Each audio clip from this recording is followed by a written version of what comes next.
This city is infested with vampire babes who are extremely dangerous, flexible ninja girl who wants to cut you off, a snake demon who's ready to dangerously lick your life out of you. Don't think with the lower head you're going to die, my G. A sundari abs queen who exercises regularly to kill my bro. There's also a fight maniac and many others death traps. Truth be told, living here gives you the same chances to die as in Afghanistan, with the difference that I know all of you would enlist. And all those neck-sucking succubuses have the same goal: kidnap this grown-up Kaneki boy and give him a tough time. But why? Just because bro has a never-seen blood talent and awakened an extremely unique black eye skill that they haven't seen in centuries. These vampire babes are out there to suck him dry, out of blood. But the twist is bro who's actually going to dry them all, because this dude can steal their vampire essence. Like, this dude is out there fighting these girls just so he can eat them for lunch. When I say eat, I mean feast, because he's putting those demonesses under his wing and munching on them 24/7. See, this lethal ninja assassin is one of the strongest vampire in the city. Superhuman speed, superhuman reflexes, and strong.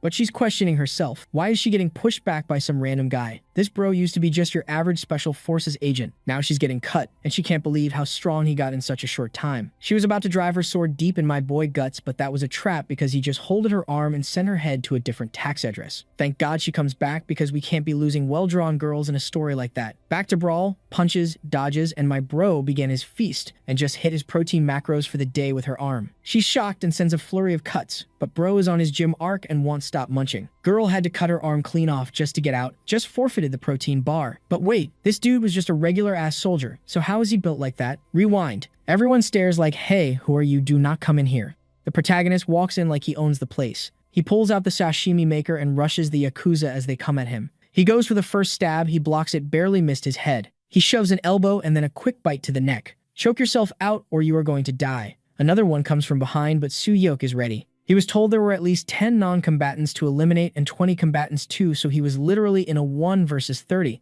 The boss asked, how many agents do you need, Kim? And he said 3 besides himself. The boss said that might be too many, and Kim said there are 3 exits, so that is the minimum because this is a total extermination operation. And he knows no matter how many Yakuza are there, nobody is beating his brothers. One of them talks on the radio like, bro, this is way too easy. They are known as NIS, the black agents who survived hell. Kim warns that inside, everyone will be under the influence of the baking soda. There's only one exit, which is that door, so block everything and kill everyone in that room. The door starts opening and Anna Nanayama is in there enjoying herself. The protagonist finds a trio, and he gets startled while his friends ask what happened here. Everyone in the room is already dead. He tells them to find the targets and close the door so nobody escapes. Then the chandelier turns on and blinds everyone. Someone who touched the door button says, alright, it is all sealed. The boss wants to know who is next. Kim Soo-yeok realizes he walked into the nest. She was not kissing anyone, she was holding the other girl's head like she wants to know how he's going to get out with his brothers. He is sure they are all standing in front of death. Anna calls to the guy in the back and throws a head at him. The second he catches it, a bullet blows the kid apart. First one is gone.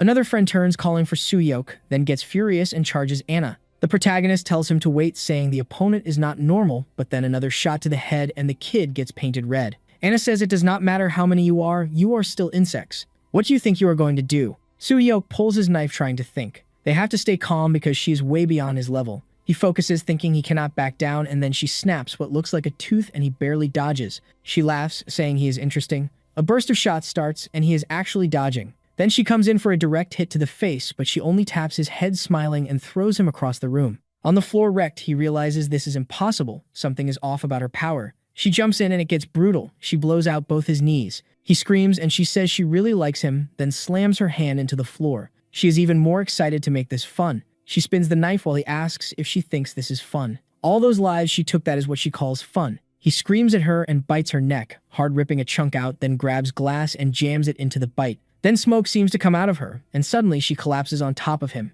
Kim feels like he killed her. Finally, revenge worked. He just wants to apologize to his brothers because he died alone. But he will join them soon, and then he coughs up more blood. Anna says that was really unpredictable. Even though he is human, that neck bite was impressive. The wound starts regenerating. He asks, what are you? And he starts freaking out, yelling while she tells him not to try to understand because it does not matter. But at least he is the first one she found who is like that. She hopes he made it, whatever that means, because she keeps stabbing while he is dying and not much time passes and the kid strikes a pose and dies. She is disappointed, saying he really was not anything special, just another pathetic one. Then some guys rush in yelling, asking if the boss is okay, and she looks at them and instantly kills one, then tells the others to clean up the bodies. And yeah, she is Japanese. That is how the protagonist ended up in those 33 urns, but now he is getting up, saying some people say death is what gives life value, but what if he refuses to die? The guys around him stare confused, not understanding what is happening. The cigarette guy says it is weird, but do not worry, he is clearly dead. Another guy says it is rigor mortis when muscles react after death, it is creepy. He must have unfinished business on Earth, so he's getting up because of that. Then the guy puts the cigarette out on his neck and says enough, let us bury him already so he can rest in peace. But the burn instantly regenerates and the Yakuza freaks out. The protagonist stares, cracks his bones, and says, looks like I am not dead yet. He gets flashbacks of them going through the door with his friends and then everything disappears. Something grabs his mouth and next thing he knows he is being pulled into mommy's arms. She stares at him and says, looks like it worked, you are a daywalker now. He opens his eyes and sees a blue sky. He is on that ship with a headache, not understanding what is going on. In front of him, everyone is dead. Not just the barrel guys, but the ship guys too. He has no idea what happened. Then someone calls for the team leader Suhyok. A guy in a boat next to them says they are from headquarters and he needs to come with them. He wants to know what happened on that ship. The guy says, we are investigating. Looks like you completed the mission and you do not look tired. Suhyok says no, he is fine. The guy says the trip is not short, so he should rest. Then he pulls out a mask and gas starts filling the car. Suhyok tries to stay awake, but he is done. The guy says they managed to recover the species. The director smiles, praises everyone and says, send him to the lab, we start dissecting immediately. He is excited, saying he finally got it. As soon as the car stops, he is like, come on, call all the scientists, let us take a look, there are so many experiments to do. The guy with the green mask opens the trunk and freezes. Of course the brothers are inside, and if that is true, then the driver is done. Shots go through the glass. Suhyuk was not team leader for nothing, 3 headshots instantly. Glasses guy is covered in red, not understanding what happened. In half a second, everyone is dead on the ground. Then someone gets out of the car and he panics. He tries to run, calls all units, orders them to eliminate the man. But Suhyuk is moving like he is built for this. He is transformed immortal, and his senses are dialed in. They want a gunfight, but he is playing it like CSGO. 1 bullet to the neck, 1 to the other guy's head. Another comes in with a knife, he dodges, hits the elbow, and finishes him. 2 more come from the side, he steps back, avoids the stab, grabs his shoulder, throws him back, and another headshot. 1 guy smashes his face into the car and gets a bite to the neck. But someone else with sharp senses lands a headshot. Someone says, all right, it is handled, check this guy. Too bad they do not know he is different now because even on the ground he drops 2 more. He slides out by the car, hits 2 more headshots while the guy is like something is wrong, I shot him in the head. Suhyuk disarms him, grabs his collar, locks in a choke, and says he is done for what he did to his team. They dedicated their whole lives to this country and they tried to kill them. In that moment he realizes they were sacrificed so that guy could reach his goals. And he will make him understand that was the worst choice of his life. Suhyuk already noticed 2 or 3 times he should be dead, but nothing happened. He does not fully get what is going on with his body, but he is still himself. He is an agent. All he does is gather intel and eliminate targets. Glasses guy says, leader Suhyuk, I will explain everything, okay? There were certain circumstances and we were going to give you a promotion. Suhyuk shoots him in the leg and tells him to sit there. He says he will answer what Suhyuk asks, and Suhyuk wants to know what they did to him. The guy says there is a misunderstanding, it is not exactly, and then another shot. Suhyuk says the third one comes the moment you say something useless. The guy on the ground says even when it looks like you will die, you come back and your wounds recover right. Some of Anna's subordinates were like that. That is how they rose to the top in Japan, even though it is new here. It is something to do with that technology and they wanted it too. Suhyuk understands that is why there have been so many deaths lately. The guy says yes, they wanted information, but everyone kept dying. So they revised the plan. Instead of sending someone mediocre, they sent someone competent. That is why you were chosen. When that woman entered Korea, she brought this new technology. Imagine now that you have it, you can do missions with no risk, you are the hero. Suhyuk shoots him again. The guy yells, I am telling you everything, why are you shooting me? Suhyuk says because you are talking about being a hero when it is obvious the plan was to use him in a lab and dissect him. What he wants is information about that person. And he is talking about casualties like they did not already have enough info. Everyone who died, it was because of his greed to get that technology. They could have saved so many lives from his group. Then the guy suddenly defends the Yakuza, saying those guys are people too. And anyone who accepted the mission knew risking your life is part of it. He even gave medals to those guys, so why is Suhyuk complaining now? Suhyuk kicks him in the mouth. He says enough, do not say anything else. It is time for him to feel the pain everyone felt, and it will last at least all night. A precise shot hits the knife. Suhyuk knew that bastard would not die easily. Cars pull up and they order him to drop his weapons while the boss on the ground asks why they took so long. 30 soldiers aim rifles at Suhyuk. Even with immortality, he knows it is not smart to get turned into Swiss cheese, so he runs for cover. They open fire and he gets stitched up. He drops like a slab of meat at a market while the boss stands up laughing. You are done now, we just need to tie you up and take your blood. Finally, they will deal with that Anna and anyone else and they will control this city. Suhyok, you worked hard, but this is the end. Right then, someone appears upside down, calling out, asking if the guy on the ground is Suhyok. The boss stands up confused. She seems to be talking to the squad leader Ayaka and says she found the Yakuza they mentioned. The boss orders them to kill her immediately, but she jumps off the roof, lands behind them, and before they can turn heads, start rolling. She moves through everyone like a ninja, handing out stabs. They try to shoot, but it looks like she is making blood barriers. She strengthens the knife and blocks bullets with the blade. They do not get it, but it is too late. She is on you and you get sliced up. Then a kick to the head smashes his head into another guy's head, and she rushes forward and tears another one open. A sniper lines her up and fires. The bullet comes in, and when it gets close to her neck, she turns and cuts it in half. They cannot understand how someone cuts a bullet, but it does not matter because another one gets ripped apart and the brutality keeps going. Nobody even has time to react. A bite to the neck, another head hits the ground, and she slowly walks up to the leader on the ground. All he can think is she is a monster and he is not getting out alive. She reaches the protagonist and kicks him in the head to wake him up. "You are Suhyuk, right? Anna told me to bring you in now." The main guy is there, grinding his teeth, cussing that woman out so hard I cannot even repeat what he is saying. She just tells him he did not get it. It was not really about bringing him to her. He is going to be taken to her. Knife fight. She even compliments him, saying he is impressive. He is completely exhausted, wondering if he lost too much blood. His vision is blurry. The longer this drags on, the worse it gets. He has to end it like this. She comes in again and says he lasted a good while, then she swings a sword and knocks his arm up and says this is the end. A stab to the chest like, come on. Chill girl, I can hold this arm and now I got you. She is like, damn, this guy is insane, it is over. He slashes her neck. Brutal. You think he lost his woman? Never. He slices her into 66 pieces. Her head goes spinning like a top. He drops to the ground, wiped out. He is sure he cut her head off, so he finally won. The bad part is his mind is starting to shut down. Looks like he is dying again. The even worse part is she is holding her own head and says he is impressive. When he looks, she is right there staring at him. Well, not really staring, just face to face. Open your eyes, how are you seeing? She grabs her skull that got disconnected and reconnects it to her body. He is in shock and she says Miss Anna is going to find him very desirable. He wants to do something, but his body is not responding. She says he did well, and when he wakes up, he will be face to face with Miss Anna. He is furious, while she thinks he should be more obedient. It is crazy that his blood supply got cut and he is still conscious. Either way, they should head back because it is late. When she goes to pull her sword out, he is pushing himself up on the blade. She cannot believe he is actually standing. He comes in to throw another punch and she says, enough pushing yourself like this is stupid. Boom, she cuts his arm off. Still trying to act tough. At this rate, I will cut everything. Then he smashes her in the mouth. He knocks her mask loose. She steps back and he rushes in. He is going all out now and he already got his arm back then. He slashes and she has to dodge, but she still gets scratched. He jumps again. She is shocked because his recovery looks faster than she expected, and then he bites her arm and the whole eating women thing starts. He is like a rabid dog while she throws a chain of slashes, but he does not stop. Then she feels something like her central nervous system glitches and she realizes at this pace she is actually going to lose. She pulls her sword, tries to retreat, and ends up far away without her arm and has to abandon it. He is chewing on the arm like he is starving and it looks dried out. Does he have some power to absorb other people's blood? She does not get it while he is screaming like a maniac. Then he takes a bullet to the head. She blocks shots on the left. Then another bullet hits her shoulder and she has no idea what just showed up. A gang stops in front of her. It turns into Blade out of nowhere. A short-haired girl shows up calling on the Father in heaven, saying they are sending those two upstairs.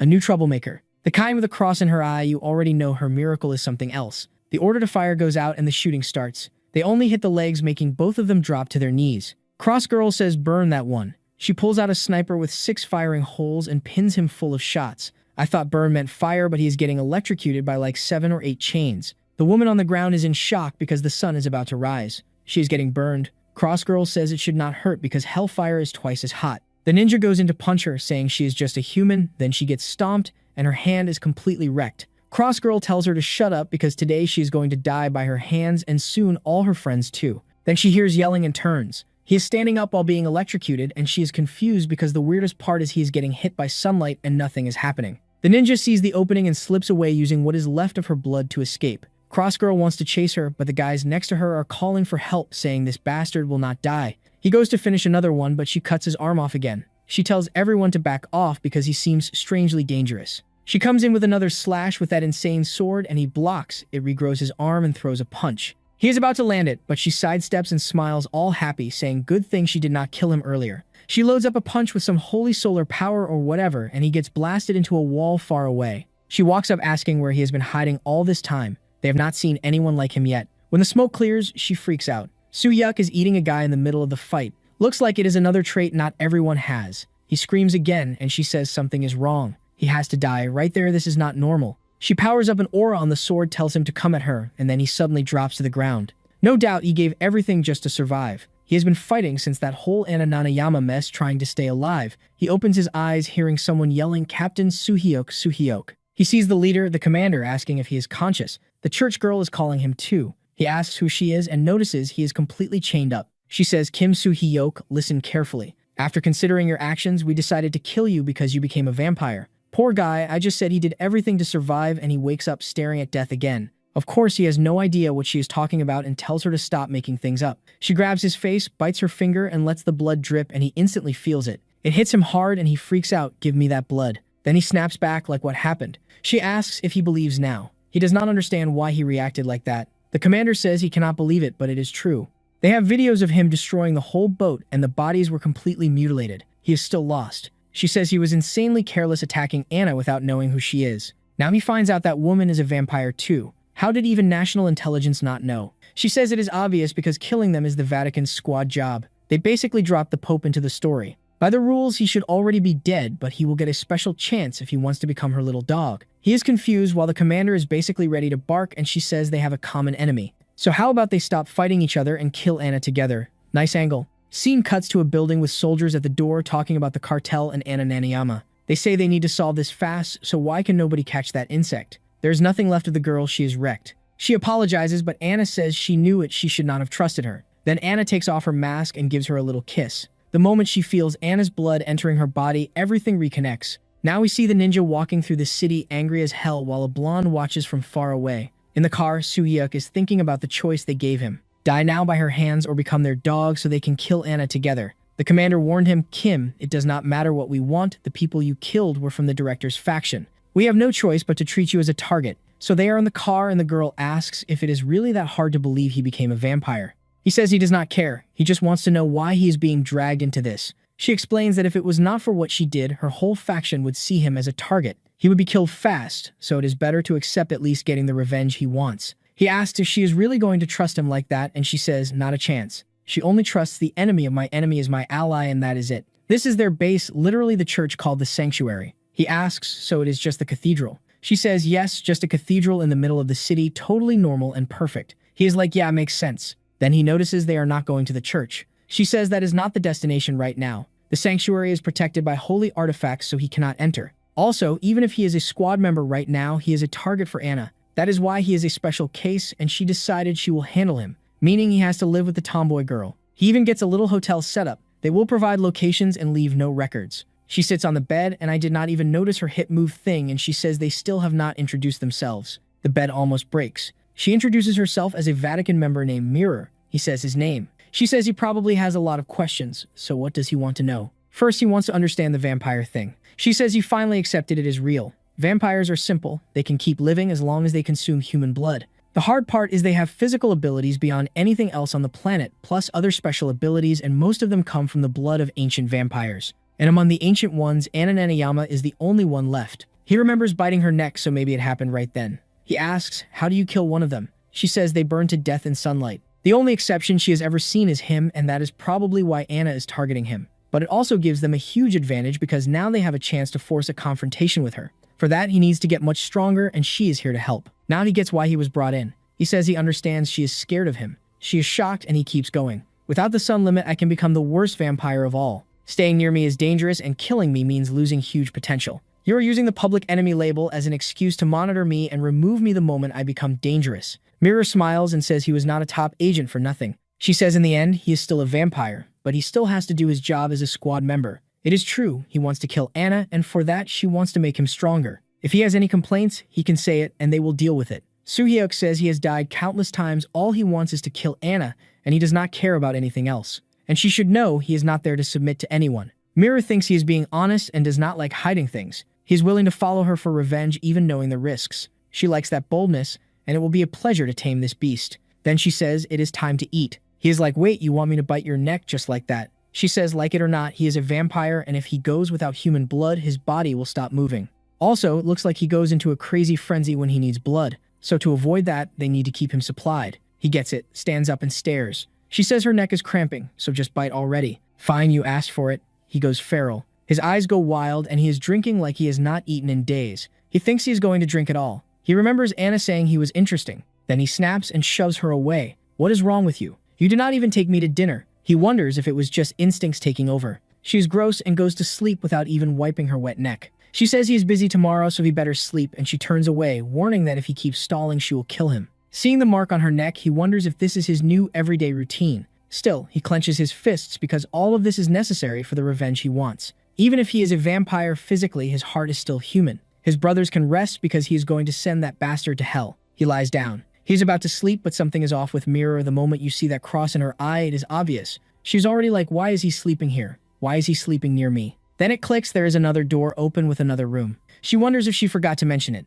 Still, why did he just lie down without worrying? It is kind of unbelievable. She is a saint. She cannot be sharing a bed like this. She turns red, saying she did not imagine Suyuk was like that. What a lustful guy, full of impure thoughts. He is sleeping peacefully while she is about to explode and turns away, saying she needs to calm down. She starts praying, "Our Father who art in heaven, hallowed be our name," while he is just there. Then he moves in his sleep like some lazy vampire and smacks a mosquito on her stomach. She was already about to blow up and she goes into overload. Next thing you know, it turns into a fight. Next scene, a parking lot, staff-only area. The wide-hip girl says she will explain how to kill a vampire. Normal weapons do not work. She says there are two effective ways, one is sunlight and the other is silver. Just touching it causes a burning pain on the skin, and if you use that kind of weapon to decapitate them or destroy the heart, vampires die too. That is when the main guy gets it right away because that girl he ripped the head off earlier is still alive. Mirror explains it like, yeah, that is how it works. Got any other questions? He wants to ask something like, okay, you said your name is Mirror, so sorry about last night. I was dreaming and I thought I was already loyal, and she cuts him off by punching him in the face.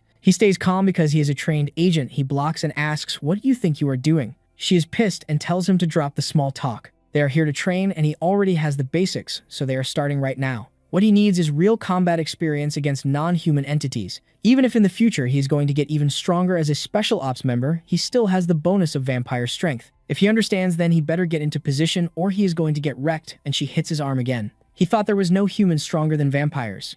He believed that was true, and then he finds out he is just a little frog at the bottom of a well, staring up and not seeing reality at all. So the poor guy gets completely destroyed. He has no idea what she is even doing. He is there spitting blood, saying he can take it, and he charges again at our dear tomboy. She just stands there saying he is improving a bit, but he is nowhere near good enough. Then a guy opens the door calling for Mirror, and she asks what is it. He apologizes but says she has to go to the sanctuary right now. She thinks that is weird but says, fine, it must be to get things ready for them to go. She tells the main guy she will be back soon and he should wait. I will say this, out of all the stories, this is one nun who knows how to dress except when she is at home, but you cannot blame her for that. She is fully covered with her little cloak. Does she have a giant sword on her back? Yes, but at least she is dressed well. She asks why she is being called to the sanctuary, and the guy says nobody told him, he did not get the details. Mirror knows exactly one of the few entities that could call her in a moment like this. Looks like those people have arrived. A light turns on, the car speeds up, we are on the road, and she is being watched from far away. Someone catches a strange smell and says they found him. That damn Kim Soo-hyuk is there, standing like a total Chad after getting beaten up. They get to the church and she says Bishop Mirror is present. What brings you to the sanctuary? The guy in front with his back turned says it is an honor to meet the bishop. He thanks her for all the hard work and says they are grateful for everything she has done. Then he says, let us skip the formalities and get to the point. You brought a vampire with you, did you not? She just stands there watching. Damn, the scene changes and I wanted to know what happened. Now it looks like we are at a motel lobby with a bunch of fancy people and someone welcoming someone else. The guy asks to check in, and the clerk asks for his ID and how many people are in the group. The guy reaches into his pocket and says their group is kind of big, around 200 people, and he pulls out a machete. Man, this city is about to get empty because the first guard drops to the floor. A woman screams while a guy rushes in, telling everyone to help evacuate. He says it will be better if he handles it alone. Then a light comes from the back and he looks at the entrance where a bunch of cars are pulling up. Uh-oh. The limos crash and breaking all the glass. The Yakuza gang steps out and now it is 3 versus 200. They are yelling, asking how these bastards have the nerve to come here, and someone gets hit in the chest. We are screwed. The guy starts regenerating, so no way, they are all vampires. One of them is drooling and comes in, and yeah, it is over. It lasts no time, he is dead on the floor. Someone says teaming up with the Vatican is stupid. Kim Soo-hyuk must be around here, so since they are under the effect of that, there should be no problem. Then our ninja orders them to bring him now, and the gang runs off. She looks to the side and tells someone to destroy the control room, then regroup with everyone. The blonde who always moves like some kind of primate is named Coco, and she says after this, she wants to eat until she is full. She closes her coat, says she will see them later, and walks off. The ninja watches, and now we see someone going up to floor 18. She knew Mirror had left, so only weak people were left. Still, she was careful and brought subordinates under the effect of that, so there is no way they fail. Then her expression changes when she sees everyone she sent is dead. She cannot understand how they got defeated. Then someone behind her says it has been a while since they last saw each other. She turns and the main guy shows up asking if she is looking for him. Now he knows she is a vampire. Then the scene cuts back to the church, with Mirror listening to someone say a vampire in the Vatican squad is hard to believe. He does not doubt her judgment, but she will have to explain all of this at the next bishop's meeting. Looks like she saw it. She says yes. After monitoring him for 3 months, she found no risk factors. He has been going through Vatican training seriously. Wait 3 months already. Whether he leads the group to ruin or salvation, she still does not know. But she saw it. The red-eyed vampire who can stand under the blazing sunlight. The boy builds that aura saying today they settle this. She says this is insane. She is getting pressured, cuts on her thigh, cuts on her arm, and she cannot believe he got this strong in that time. What did he do? He says he is going to repeat her words exactly like she said before. She held up well, but it ends there. He sweeps her legs, throws her to the ground, goes in to finish, and she is shocked, but the knife stops right in front of her. He is shaking and she does not understand why he stopped. Looks like he is out of gas. His body will not move. Or maybe not, because someone arrives saying everyone gathered. A green snake is. Wait, the girl shows up devouring everyone, and the outfit she is wearing is intense.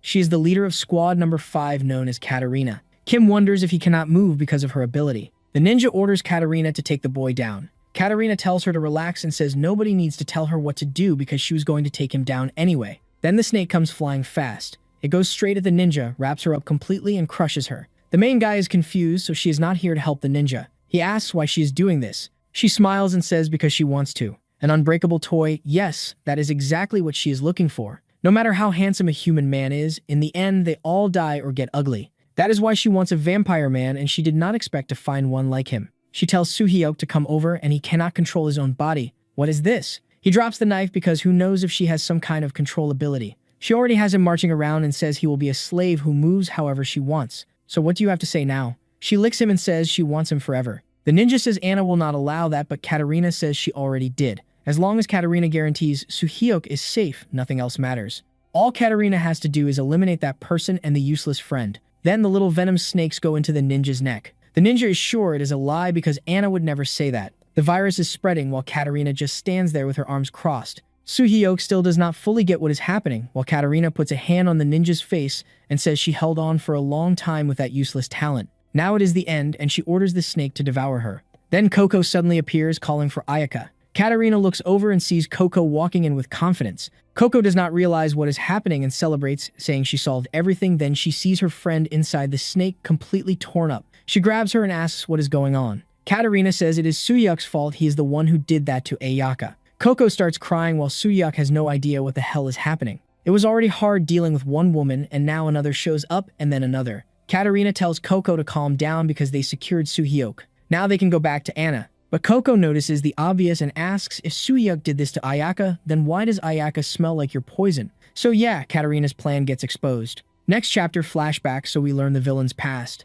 Ayaka is in a cell, an abandoned kid. Coco says, hey, it is okay, I am Coco, what is your name? Back to the fight, Ayaka wakes up and looks over at Soo-hyuk, asking if she finally woke up. She is confused, how is he standing? Is vampire recovery really that different? She asks about Coco, and he says it is not looking good. Up ahead, Coco is slicing through Katarina's snakes, but they keep multiplying, and then another explosion hits. Coco stares the creature down and forces its mouth open. She glares and rips the snake in half, pulling it apart by the mouth. Soo-hyuk says she is holding up well, but the matchup is terrible. Plus, since Katarina's power is poison, it is hard to get close to her. Ayaka says, at this rate, Coco is going to die. Soo-hyuk says Ayaka's body is trash and asks her to tell him what she knows about the snake woman, so he can handle it. Ayaka does not get it, and he says if the three of them team up, maybe they can win. Ayaka is like, you want to team up with me? We were trying to kill each other a second ago. He says it is the best option. Ayaka refuses to believe it and says it is ridiculous. He says then he has no choice and goes in to stab. Meanwhile, Katarina is shocked because she used way more blood power than she wanted, especially because of that unexpected idiot who showed up. It makes no sense. Coco is not poisoned yet.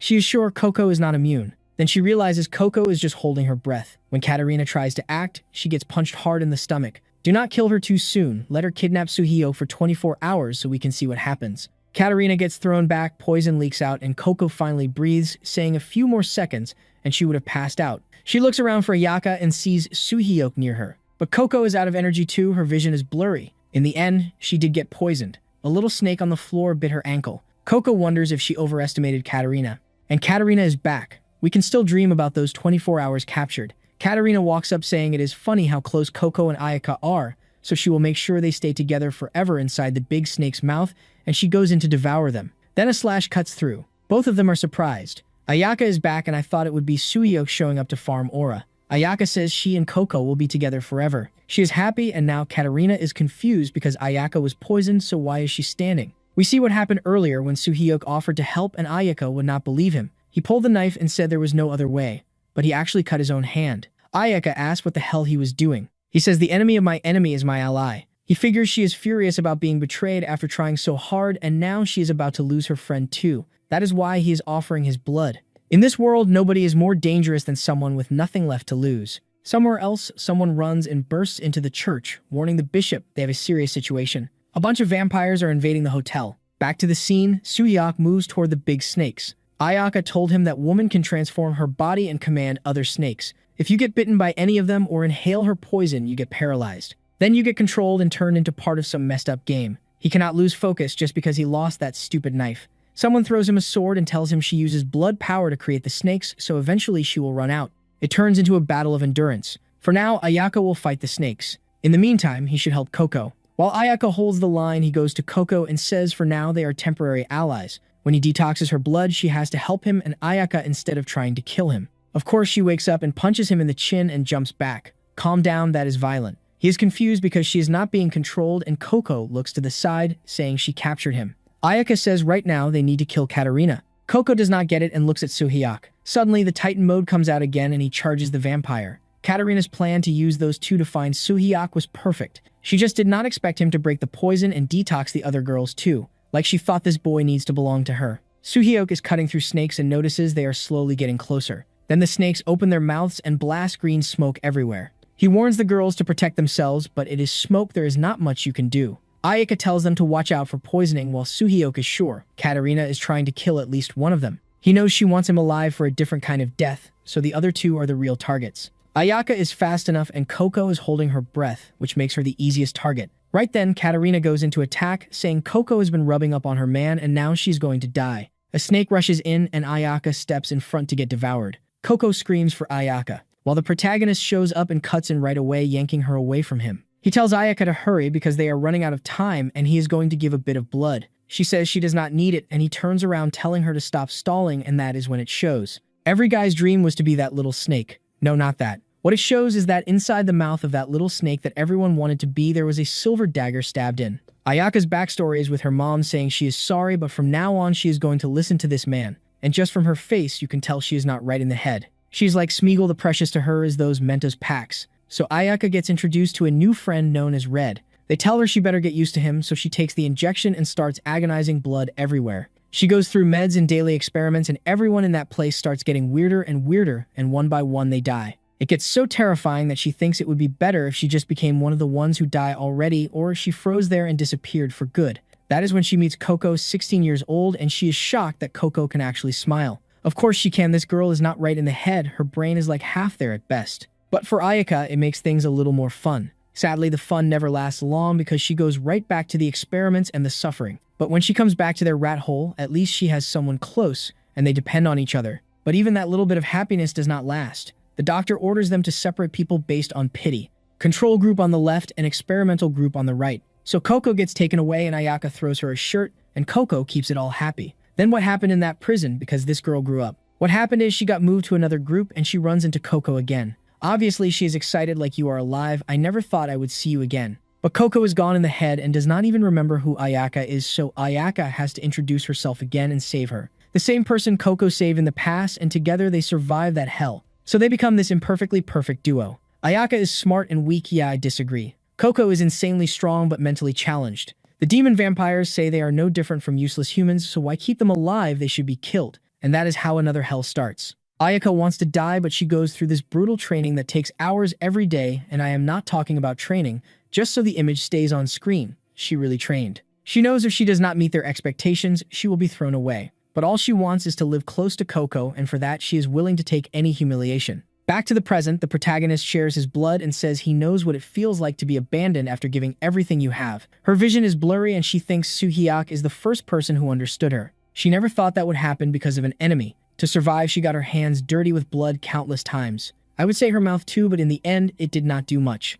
She says, though, that if it was Soo-hyuk, maybe. Then she takes off her mask, calls him, and says something we do not get to hear. Some secret, and when he is surprised, she gives him a little kiss, but she is so dried out, I do not even know. The vibe is not there. She thanks him and boom, she drops dead. She thanks Coco for everything they went through and starts disappearing. Ayaka is dead and Coco is there crying, screaming, freaking out. Yeah, one died, but the protagonist has no choice. Now he is going to have to be captured by Catherine for 24 hours since she is there smiling, saying it is funny that Coco fought her whole life to save her friend, but in the end, died because of her. Now they must have realized how pointless it is to resist. Come on, I swear you will be well taken care of, Soo-hyuk. Will he, though I do not know if I believe that. Or do I? The protagonist says he knows what he needs to do, remembering what Ayaka told him. I am sitting here confused, like, wait, I am talking to myself, you crazy guy. But then Coco is pounding the floor, screaming, telling them to bring Ayaka back. She charges at Catherine, who is still smiling calmly. Suddenly, there is this flash of golden light, and Coco barely gets out. Everyone is shocked, and from the glow, you can already guess who showed up. The Vatican crew? The protagonist thinks they finally arrived, along with her shining bright mirror. He even says, why do you have to shine that much? He's about to say that girl is not the enemy, but a bullet almost hits him in the forehead. Seriously, they are aiming at him too.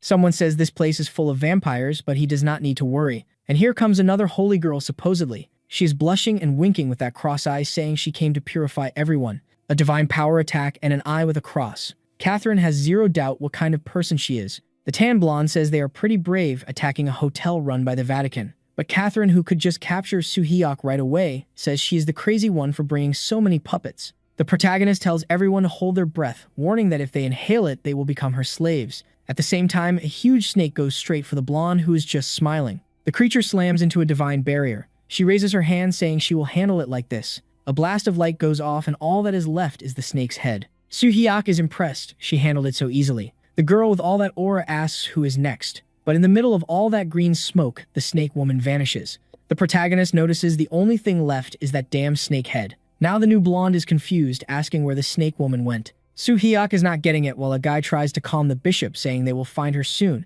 And Soo-hyuk remembers it was that same girl who gave the snake woman the chance to escape when she made that light explosion. The girl's expression changes, another one not right in the head. She is smiling, saying, now she gets it, thank you so much. Great, we need to follow her, so here is what we do. We kill these two. Right away, the protagonist pulls Coco aside, dodging bullets. He hides behind a pillar, trying to say he is not an enemy, he is an ally of Mirror. But the blonde guy says the Vatican does not negotiate with vampires, so saying he is Mirror's ally is basically a joke. Then the protagonist realizes his presence in that hotel was not even shared with everyone. How was he supposed to get out of this peacefully? She makes her eye glow and tells him to prove it. So he brings up room 1701, and she asks what he means by that. He says that is the room where he has been living with Mirror. Suddenly, she stops her power and freaks out. What is it, my warrior? What are you imagining? Man, that imagination is wild. The artist is going to suffer. The crazy girl is having a whole nosebleed meltdown, asking how long and if he has proof. And he says, yeah, for a little while. And today, Mirror is wearing black panties. And right at that moment, she's getting to the building and she sees the cars parked at the entrance. She takes off running because those damn vampires took advantage of her being gone. Now it is screwed and everyone is dead. She comes in already reaching for her sword, trying to find out where Soo-hyuk is, and then the vampire shows up. The main guy is just standing there with Coco in his arms. It feels like it happened right after he said something to the blonde girl, who is still there looking totally empty inside. A little later, Mirror is gathering info about the Yakuza invasion, while the blonde girl is just standing there thinking it is really true and they are living together. They are in the back room and he says the leader managed to escape after they captured one of their people. Mirror says it was close and they really dodged a bullet. If he had fallen into Anna's hands, it would have been a disaster. Soo-hyuk says it looks like they knew she had left, so their intel network is advanced. This hotel was not safe at all. She agrees and they need to get out of there and they cannot be apart even for a second. She keeps staring at my boy like, what is this? And she just stands there doing nothing, then suddenly she smiles a little. She is thinking the guy who almost died the first time he fought vampires now almost beat 3 by himself and he is still standing strong. The training he went through really went beyond human strength and speed. He got really strong with what he eats every day. Even if it is slowing down, she is sure that if he keeps getting stronger like this, he will eventually be able to kill Anna. He looks at her and tells her to stop, leaving her position carelessly. She backs off and says she had no choice because her superiors called her. He says he found something she needs to do and it is important. She tells him to say it already. He explains he knows the way to become as fast and as strong as Anna. The leader of the 7th Squad, Ayaka, gave him that info right before she died. The more blood a vampire consumes, the stronger they get. So training with her will not be enough, considering what Anna consumes. But it changes if it is vampire blood, because when you consume another vampire, you steal the power they built up. Mirror says they cannot just trust that info, and the conditions and requirements to get those abilities have not been tested. He says yes, but it is worth testing because he drank Ayaka's blood before she died. And the moment the bullets came close, they felt like they slowed down. For that second, he felt like he had a new ability. People say Anna has 7 vampires under her command, and now he knows what he has to do. He has to drink the blood of all of them. Mirror is like, okay, I get it, so that is why you brought this weirdo here crouching and walking like an animal. He says she is one of Anna's vampires, so it does not hurt to keep her with them. The poor thing is trapped inside a light box the blonde girl made, and she is just listening to everything. Also, it looks like she did not like Anna either, since Anna killed her friend. Mirror is not excited and says they already have too much going on. The bishops are about to hold a council. He asks why, and she explains it is a Vatican bishops' council to discuss the situation with Anna's forces. But the main topic is actually him, Soo-hyuk,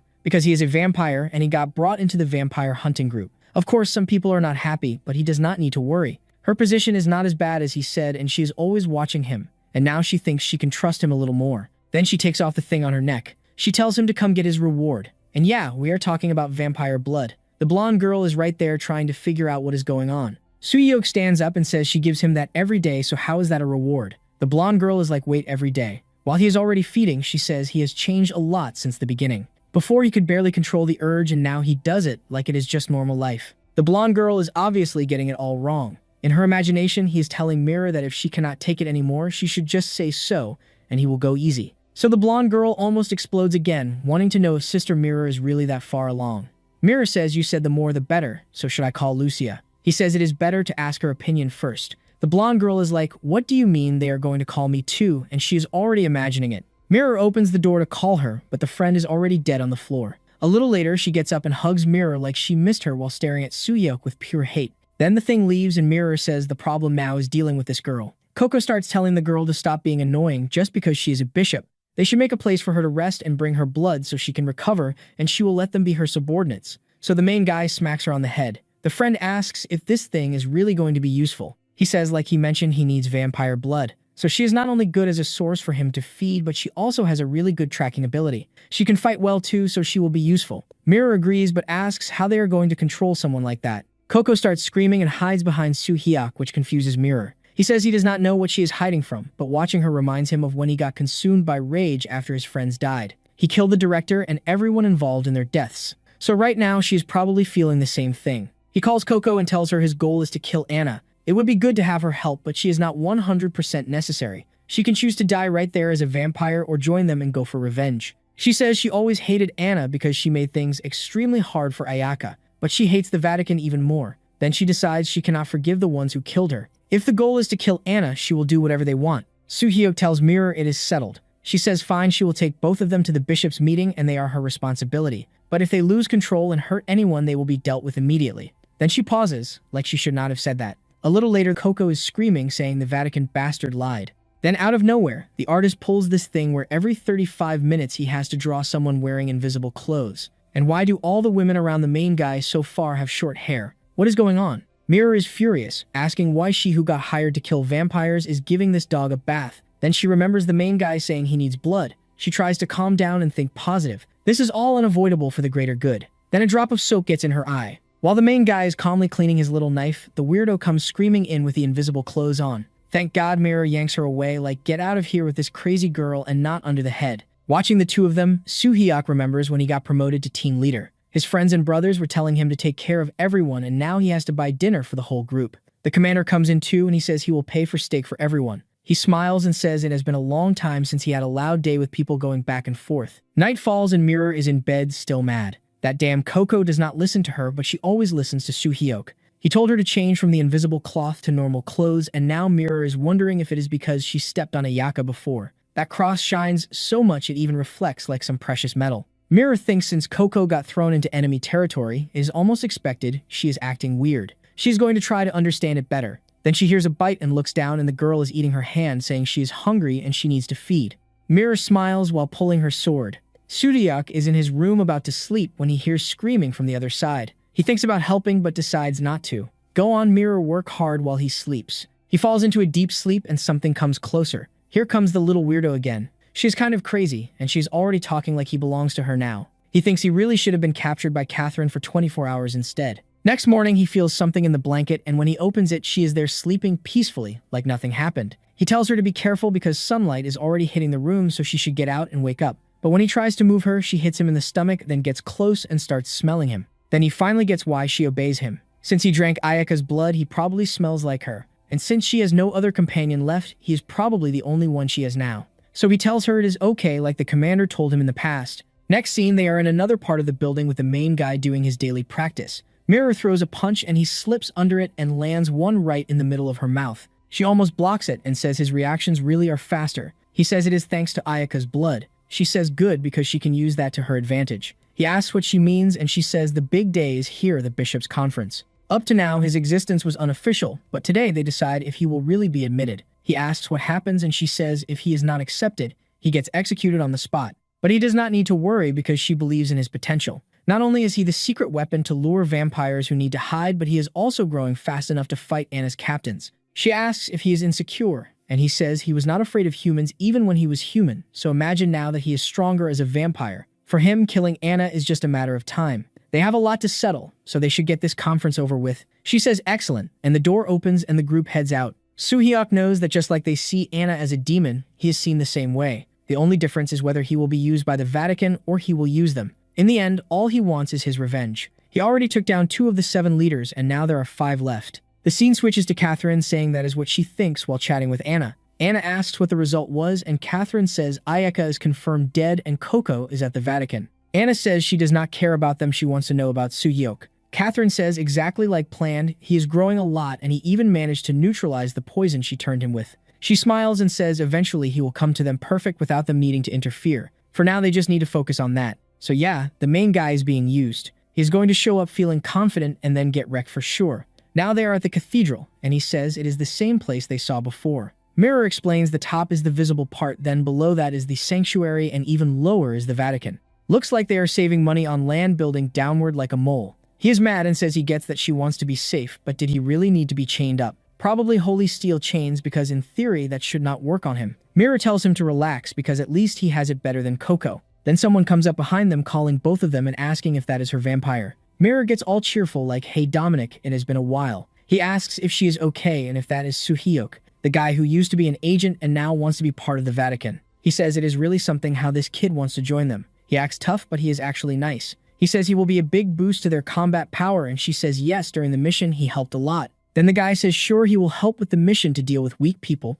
because what he really wants is to burn all vampires. He almost says something else but stops and raises his hand apologizing. He leaves saying it was nice meeting them and he will see them at the meeting. He calls for Hild, who is standing there smiling like an airhead. She greets Mirror and says she will see her later too, then she looks at Soo-hyuk kind of confused and gives him a quick hi while hurrying along. Mirror explains that it is good for him to get used to it because for everyone in the Vatican, he is going to feel like a poke in the eye. There are people like Dominic everywhere. Some can be more aggressive, and right then, someone comes rushing in. When Mirror looks back, it is Lucia, and here comes her imagination for sure. She is about to picture one of those scenes.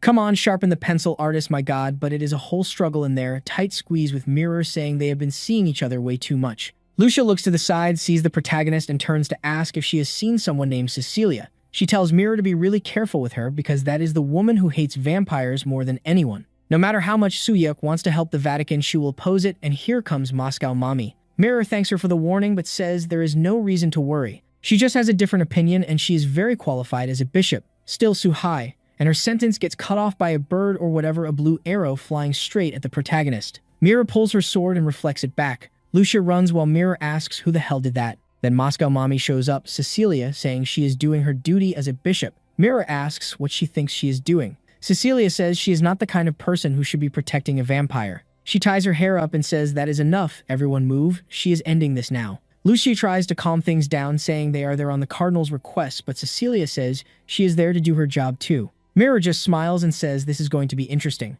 What happens if she does not move? Cecilia jumps in, saying she warned them. Lucia starts preparing a buff, but Mirror says it is fine, she will answer in kind. A golden laser comes out, big swords both staring each other down, cross eyes on both sides, and what happens next? Explosion, obviously. Lucia throws up a barrier and asks if Mira is okay, and then someone else arrives, the redhead this time asking what this mess is.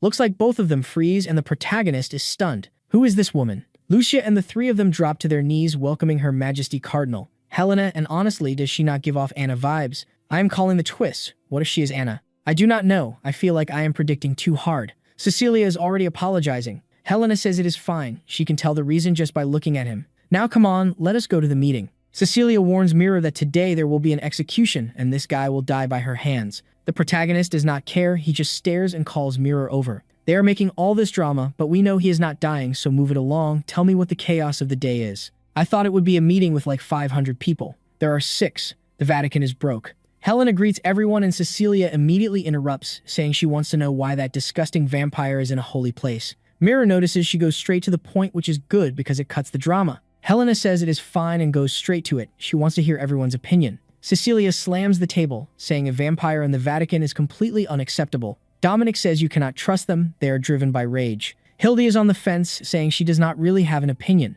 They ask about Lucia and what she thinks about the boy. She says the first time she saw him was during the hotel attack. Soo-hyuk risked his life to defend the base. He also tried to help the allies, but since they had no info on him, they attacked him and he managed to hide.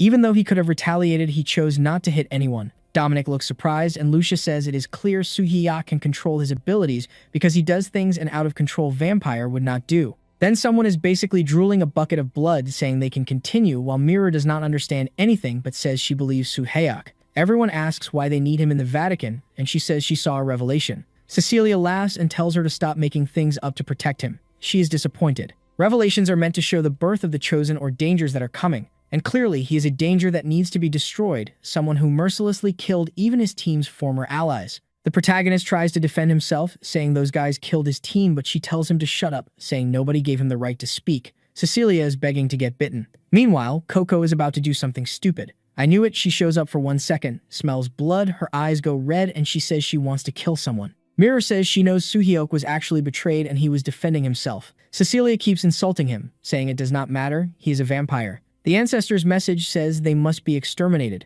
Mira answers yes, but to exterminate vampires they need Soo-hyuk to take down an Anna, who here can do it without him. The Vatican was established 2,000 years ago, and thanks to the dedication and sacrifice of countless people, Anna is the last remaining ancient vampire. She is extremely sneaky, she hides in the shadows, and she has been expanding her power recently. But now her hideouts are finally starting to surface because of her interest in Soo-hyuk. Because of that, her 7th squad got wiped out and the 6th joined up. Everything that was stuck for years started moving because of him. The buff one puts a hand on her face, saying Mira is talking nonsense. What is this about the 6th joining them? They must be crazy. She tells Helena to remove Mira from her position and execute both vampires. Helena says she is overreacting. They have to consider it because, thanks to this man, Anna has started showing weakness. Helena is thinking about forming an experimental unit, but they need at least half the people present to decide. Anyone who supports it will be responsible for the outcome. Mira says she understands. Cecilia says she can admit Soo-hyuk might be useful, but the other subordinate vampire is completely unacceptable. Helena says she heard the girl is hard to control, so they need to meet her to judge. They will have her brought in, and then someone opens the door saying they have a problem. Helena asks what, and he says the 6th vampire known as Coco escaped the cage. Everyone panics. Now it is bad. Cecilia asks if Mira will take responsibility. Dominic says if she leaves the basement and goes to the church where the kids are sleeping ready to be eaten, they are done. Then the sleepy one wakes up like, I am so tired, let me go, and she runs into the villain. Hilda goes out to wait and asks who went where. She has some special power because the atmosphere around her suddenly changes and the protagonist asks what is happening. Dominic is shocked, telling her to calm down and control her emotions. But look up, it is too late, it is about to come out. The protagonist warns Mirror and suddenly a giant sword comes out of a portal. Mirror almost gets taken out and Helena has to step in and reflect the attack. Mirror thanks the Cardinal. Helena orders Lucia to go to the orphanage and Dominic to help take care of Hild. She warns that if that vampire causes any trouble, everyone who brought her will be held responsible. Cecilia is thinking she knew this would happen. She rushes off, knowing that girl used to be one of Nanayama's leaders. If she reaches the orphanage, it is over. She sees Lucia standing at the end of the hallway and no way. For a second, it looks like she already killed them, but that is just what Cecilia imagines. She stops and looks into the room. Oh my god, did we need that? No. You could have made a cute scene, but you went with this. This is where you draw something sweet like a family moment. The kids say they are lined up to ride the little horse, while Cecilia wonders if that is the squad leader. Mirror walks in calling for Coco. Coco is happy, then she sees a bleeding arm and jumps to bite. Mirror has to stop her while Coco says she just wants a little sip. Cecilia snaps and says she will eliminate her right now. Then Coco says she is only going to drink Mirror because Suhyuk and them agreed she could drink her blood. Cecilia realizes the girl was actually under control. Cecilia's power-loaded hand gets grabbed by Dominic, who tells her to be careful using that in front of the kids. Hilda walks in, everyone greets her and she talks all sweet, then looks over and sees Mirror scolding Coco. The kids say they played horsey and went down the slide. Hilda gets emotional and hugs. Hilda apologizing and Mirror says it is fine. Coco still gets chewed out for acting up and escaping. Back at the meeting, it is confirmed both vampires are controlled. Most bishops agree, so the operation will go ahead. Helena asks if anyone disagrees, and now Cecilia says no. Helena says okay then. The shackles come off and Mirror becomes the squad leader. Dominic and Hildy leave. While Cecilia says Mirror is too injured, she did not need to push herself. She could have just sent a message and asked for help. The vampires keep an eye out, and then from the back, Cecilia calls Mirror and says she knows the real mission of their crusade is saving people from vampires. So Mirror better know that the second those trash violate that mission, they will be wiped out. She says it, puts her hand in her pocket and walks off acting like she is the boss. She was going to come for them anyway. Scene switches to a bar with a bunch of old guys. A man sits down, pours whiskey, and tells Ivan it has been a while since they talked. The guy with the hat says it took so long he is even disappointed. Looks like he forgot who he is talking to. The person who took his eye. He says Ivan will never forget the day he lost his old boss and the eye he lost. Then everyone pulls like 30 Glocks. It is the protagonist. The guy calls Suhyuk, who is under his hood, and asks why he is in Russia. Dominic explains that the Yakuza gang that attacked the hotel were actually all human. The only reason they look like vampires is because they were under some kind of drug. Also, a Vatican unit a month ago was completely destroyed by the Mafia, and the bodies they found were under the effect too. They linked it to Nanayama. Scene switches to another hotel, identical to the earlier one, but this is the branch in Russia. Mirror and Coco are in the room, and the protagonist walks in. Mirror says he looks pretty clean for someone who went into a risky area. He says he got the location of the Yakuza hideout. He already planned the operation, so they need to listen. Mirror thinks it is weird because he got info from the guy whose eye he ripped out. He says he went there to negotiate, so he got it. Nanayama and Ivan were hostile forces, so he explains how the operation will work. He lays it all out, and Mirror says, okay, it sounds like a good plan, so what does she have to do? Next scene, Mirror has to wear an outfit that gives her a +20 buff. She is disguised with contacts and a wig. The protagonist says it is essential the squad is disguised. Does she want to carry a sword while dressed like a priestess inside a club? With her injuries, this is the best option. She says fine, she has contacts and a wig, but asks why she is so exposed. Yeah, that low angle is wild. The bouncer stops them. Hey girls, your friend's outfit is not appropriate. He complains about the flip-flops until Coco gets told to lower it. The bouncer looks at the cleavage and says fine, go in. They enter the club and the protagonist says the operation has started. Mirror is in shock like a church girl. She never imagined this stuff happened here. These people are so corrupted. Then the first guy shows up, puts a hand on her shoulder and says, hey cutie, want to dance with me and my friend? He basically invites her to a room. She says okay, he pulls her, and she says do not touch me. Meanwhile, the protagonist thinks they will not need many troops. He moves forward calmly, sees nobody, then hits a dead end. Something is off, and right then someone appears behind him. He turns and sees a bunch of guys who must be on the drug, and at the end the hat guy Ivan is there. It was a trap. The guy says he has been waiting for this moment, Suhyuk. Catherine promised that if he delivered Suhyuk to her, he would become the boss of this place. So Suhyuk better obey because everyone's pistol has silver bullets. And about that, girlfriend, do not worry. The idiot drank poison wine, passed out, and the artist had to show off. The other sick one is dancing, and Ivan says it is over for him. But before handing him to Catherine, how about he messes up his face a little? Next chapter starts with the protagonist saying he received the location of Nanayama's business. They will get the info at a club that is supposedly hostile to her, or actually, that is what they want him to think. They will pretend they got fooled and go there to fall into the trap. Back to Ivan talking, and the protagonist takes off his glasses and thanks Ivan for sticking to the plan. The old man is confused. The protagonist says when he got the mission to eliminate Anna, he researched enough, and one thing he knows is they never collaborate with other forces. They only absorb. Which means he already knew from the start this whole area was under her control. Ivan realizes the bastard already knows his organization got absorbed by Anna, so why did he walk into the trap? But whatever, there is nothing Suhyuk can do. Tell them to turn this kid into a beehive and fill him with holes. The protagonist just walks straight into the bullets, and the guy is kinda confused. Any one of those shots should have dropped him instantly. But he keeps going straight, deflecting the bullets with his blade. He slips in under the first guy. And the dude is already in shock. Meanwhile, Coco, who was out there dancing, gets a message from the protagonist saying it is time to move. All she has to do is follow the smell of blood down the hallway. Suddenly, she drops the whole disguise and takes off running while Ivan is saying Suhyuk made a huge mistake. He should have thought about what they were planning to do after kidnapping him and handing him over to that woman. He was stupid for bringing his team, especially bringing women into enemy territory. No matter what he gets done here, His little girlfriend is already unconscious. The protagonist takes a shot right near his shoulder and says, "Did you forget who I am? You should be more worried about yourself because I am not worried about her." The guy starts talking like he is about to enjoy the best thing in the world, saying she is glamorous with that long hair like it was some kind of buff, and of course his arm gets grabbed. There is screaming in the hallway, and his friend looks over and immediately gets kicky. Right in the face. One guy blows up in the car, the others step out to see what is coming, and she throws a long leg kick. Like, calm down, you are doing too much. Save some angles. Because what is this? The poor guy sees something he will never forget. Then right after that, he gets booted into the car and crushed. Obviously, the protagonist warned her they were going to use some little trick to knock her out. Probably, that is when her body would get moved to the real place where things happen. When that happens, he and Coco head to where they took her, so they can reach the real base. Okay, top agent, your plan is actually respectable. I thought you were just some random kid. Mirror is like, wait, how are you so sure they will talk to me? The protagonist says he knows an outfit that guarantees it. She is furious, saying she is even more mad now that the plan worked. The only bad part is her arm is still injured, and he told her to wait for them before trying anything. And here she goes about to mess it up. She is thinking, according to Suyo's plan, I should wait. But let me take a quick look around first just to be sure what is going on, because there might be people down there. I need to save her. She smells blood and moves forward, saying she is part of the Vatican. Looks like they use these clubs to kidnap people from parties and drain blood, I guess. Mirror goes to a small window, sees an operating room, and tries to understand what is happening. It looks like multiple cells, but at the same time, there is nobody there. On the floor, she finds one of those poison vials. She crouches and picks, trying to figure out what it is. The only word on it is blood.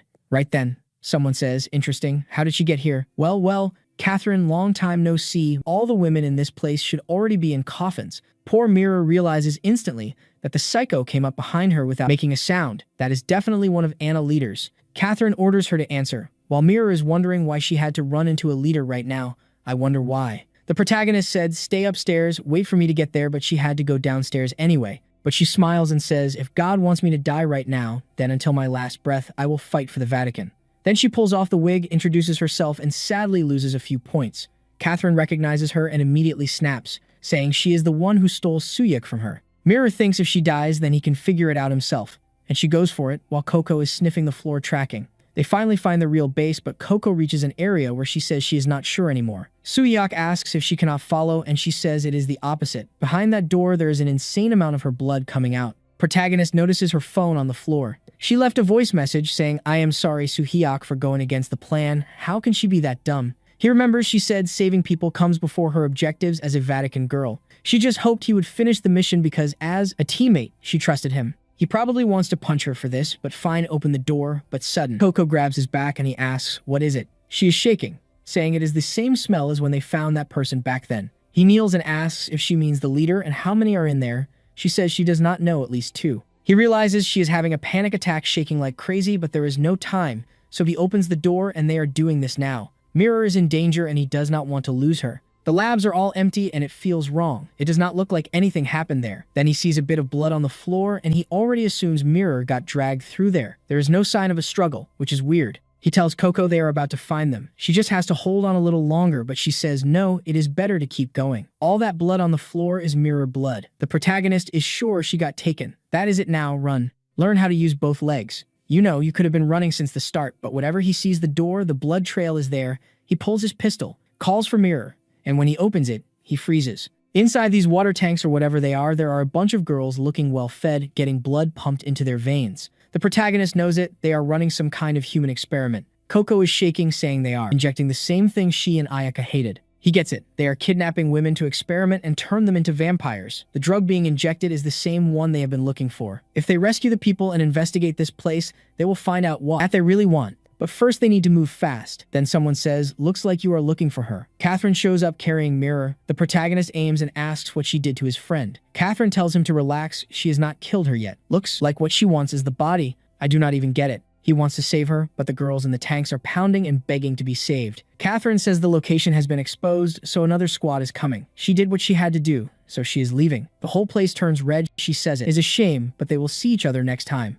She is taking Mirror, go after her. Do not let her get away. Now it is clear he has to choose, save everyone in the room or save Mirror. He punches the glass while the place starts to blow up. He is rushing, telling them to hold on. While there are 19 seconds left, the timer is dropping, and there is an explosion outside the building. Later, he is there breathing hard while firefighters arrive. He apologizes to Mirror, remembering her and saying it was close. He almost could not save anyone. At least he brought this one back. But why? Why did you not save Mirror? He brought this weird girl just so he could show off. Actually, he only saved her because she was the only one who survived out of all the others. She is covered in blood, but she is regenerating in that vampire way. But of course, the girl who went through the experiments is shaken. She thanks him for saving her, but asks him to kill her. She says she was a nun who served God, but now her body is corrupted. If she has to live by drinking other people's blood, then she does not want to live. And he says, as a vampire, they can protect everyone from vampires. They do not need to create more victims. She says she understands, but grabs a piece of glass trying to take her own head off. Stop trying to cut your own head off for the love of God. He holds her back, saying he felt like that too, but a member of the Order showed up and turned him into a member and gave him a reason to live, and then when he had a chance to save her, he let her get taken. Why, I do not know, asked the writer. He tells her eventually she will find a reason to live, so she cannot give up now, drop the glass and hug him, and the girl is wearing invisible clothes that suddenly want to stick to him. All he asks is that Mirror is safe. Then we see hours earlier, Catherine is saying they should kill that girl for real. She is useless and already captured, but they can also use her to lure Soo-hyuk. Suddenly, someone else appears. Catherine asks who she is. The white-haired girl just says obey because she has a plan, because unlike Catherine, she actually has a brain. Catherine snaps back, telling her not to underestimate her, but the girl crushes the little snake with one hand and says she better obey. Catherine tries another snake attack, and the girl says she must be feeling herself because she drank a little blood, but she should know if it was not for Anna's orders, she would already be dead. Catherine manages to land a little bite on her foot. She is confident, but when a new one shows up like this, you already know she is about to get wrecked. So yeah, if a new one arrives, that means Catherine is eventually going to die. But she could kidnap the protagonist for 24 hours real quick just to, tell me what you want to do with him. Catherine thinks she's going to win, but the girl appears behind her, saying her shoulders are going to be decoration. Next thing you know, blood is everywhere, and I do not even understand what happened. And that is the third squad leader named Lily. I think she just stabbed her with her arm, and Catherine realizes this one is on another level. A black-eyed vampire, meaning she reached that other stage. Catherine is furious because Soo-hyuk was promised to her, but she does not have many options now that this woman is here. She just wants to know, what are you planning to do with that girl? Lily says, to solve a plague, you cannot attack only what is right in front of you. Then the scene cuts to the protagonist's house talking to the new vampire when a guy under the effect of some poison comes up from the side pulling out a big gun. He calls for Kim Soo-hyuk and says it is a message from Catherine. I thought he was going to shoot, but he just throws a paper on the floor and says he is going to that address tonight, and if he does not go alone, the woman there is going to die. Yeah, it is a human being controlled, and the woman who is going to die is Mirror, and then the guy kills himself. The protagonist realizes they are screwed. They know his location, and now they are acting like he has no choice except to follow orders. Coco says that guy who was drugged had Mirror smell on him. Protagonist is sure she got moved somewhere else. He asks if Coco can track her, and she says yes, she can follow the scent. He says the plan is simple. He will deal with Catherine, while Coco rescues Mirror. Coco is furious, saying no way she is going to kill Catherine, the woman who killed Ayaka. He says he knows she wants revenge, but without Mirror, the Vatican group will start hunting them. And he says just like Ayaka is precious to Coco, Mirror is precious to him. Sure it is, because he let her get taken. Coco says she gets it and runs off, saying later she will kill Catherine. The protagonist tells the others to keep an eye on this girl, and Mirror will decide later what they do with her. He turns and tells her to stay there, and she says okay. While he keeps remembering Mirror all tied up, he says he is going to make sure that woman does not leave alive tonight. They are at the church, and the tough guy kicks the door open. Catherine smiles, saying he is really late. Late for their wedding, she is dressed up, and the place is packed. She asks why her husband took so long. He is not here for jokes. He pulls the pistol and starts handing out headshots. The poor guys were sitting there for 3 hours waiting for him, just for him to walk in and blow everyone's heads off. One guy comes in with a knife, he ducks and shoves it into his mouth. He looks to the side, and another guy fires 2 shots, but he ducks and shoves the guy forward into the bench. Then he hits him from below. Another body drops, he grabs it and uses it as cover to tank the bullets while he finishes the rest. Then he runs out of ammo, and there is one guy lined up. He rushes and ducks. Another shot punches under the gun to lift the aim and then dumps a burst into him. Then he pulls the same knife he used on one guy and throws it into the other guy's face. He does not stop. He points the pistol at Catherine and tells her to say where Mirror is. She says he is such an intense boy and grabs the gun and tells him to calm down because she did not call him here for a fight. She says the only way he saves Coco is if he spends the wedding night with her, basically. Then we get Catherine flashback. When she was human, she only cared about Fortnite. She loved it. The 90-degree builds, the pack servers. To keep playing forever, she needed immortality. That is when she found herself surrounded by corpses with Anna in front of her, offering what she wanted, so she agreed to become a vampire. But then her matches got way more intense, and she started ripping out enemy hearts. She is completely unhinged. The problem is, when she came back to reality, she realized she had killed another person. She was too strong for the server, basically. That was not what she wanted. She did not want to just farm noobs. She realized she would need another vampire, but the experiments were not working. Until one day, someone knocked on the door and said they finally found a male vampire. She had already started wondering, like, who even is this Suyok, and what kind of guy is he? Then she looks at the collection of heads she farmed on the server, and she is sure at least this one can handle a 1v1. And it only gets worse for her. When in the middle of the fight, she sees the guy looking like a total Chad, all shiny and confident. That is when her eternal life, which is insanely boring, finally starts to feel like it has meaning. She is there, she farmed a desert eagle, and she is aiming at the main character, saying if it is about headshots, she does not miss. But he just goes, nah, I refuse. She is way too old for him. 100-year gap is too much. So she destroys his deagle and calls him a bastard. She says she was giving him the chance to be her husband. Poison everywhere, and she is like, fine then. Now he is going to be her toy. Cut to the group deciding who is going to defend the hallways. They thought they were about to run into the Vatican guys, but they run into Coco instead. They try to talk to her, but she does not speak English. One of them even thinks she looks kind of dumb. Then she catches the smell of Mirror's blood. Right away, she knows she is close behind there. The guys pull their pistols, but yeah, vampire versus them, they get wiped. Some other poor guys try to aim, but she just rushes in. She jumps to the wall, then the ceiling, then the other wall. She comes in from the side of someone's head and finishes another one. Inside, the doctor is saying that was an important sample. Then she opens the door and everyone freezes. Coco sees Mirror stretched out on the gurney. The doctors tell her to get out, but they are all speaking Russian and she does not listen. She clocks one of them right in the head and sends him fly. After that, nobody tries to stop her while she takes Mirror. One look from her and they all stay quiet. The door slams and she is already outside, saying she has to reach Suhyok fast. She remembers he said Mirror is important to him. But in the end, she is the one who is going to kill Catherine. Back to the main character's fight, he is spraying the little snakes.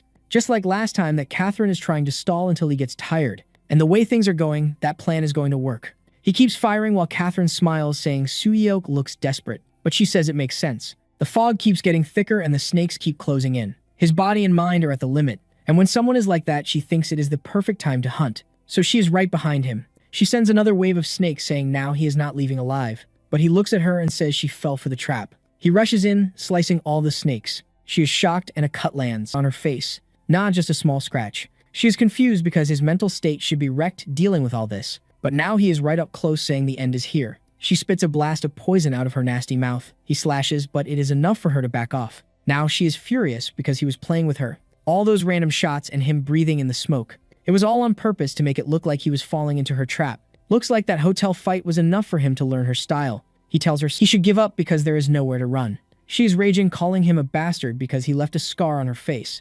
And even worse, it does not look like it is healing. She is done showing mercy. Then the snakes that were attacking him start moving toward her. Actually, they start collecting blood from all the bodies on the floor and then they flow into her. Disgusting. He tries to attack before she absorbs it all, but too late. He gets bitten on the arm. She is so fast he cannot even react now. She says that is it. She is going to rip off all 4 of his limbs and leave just enough so he can be tortured. His arm gets locked up. Bite to the neck. Then she wraps him up a bit. She says it is way too early for him to suffer because they have not even started. Then she rips his arm off. He realizes he cannot move. He thinks she's going to take his leg too, but she just starts smashing him from side to side. He is getting slammed into the wall, wondering how he is supposed to avenge his allies like this. He will not even be able to reach Anna. He cannot stop here. But then Catherine comes in to hit him with a candelabra and it looks like it goes right into his mouth. Yeah, it did, because he spits blood. He feels this weird thing like everything is too quiet. He cannot hear anything. Maybe he really is not strong enough. He starts apologizing to Coco and Mirror, thinking he is going to die.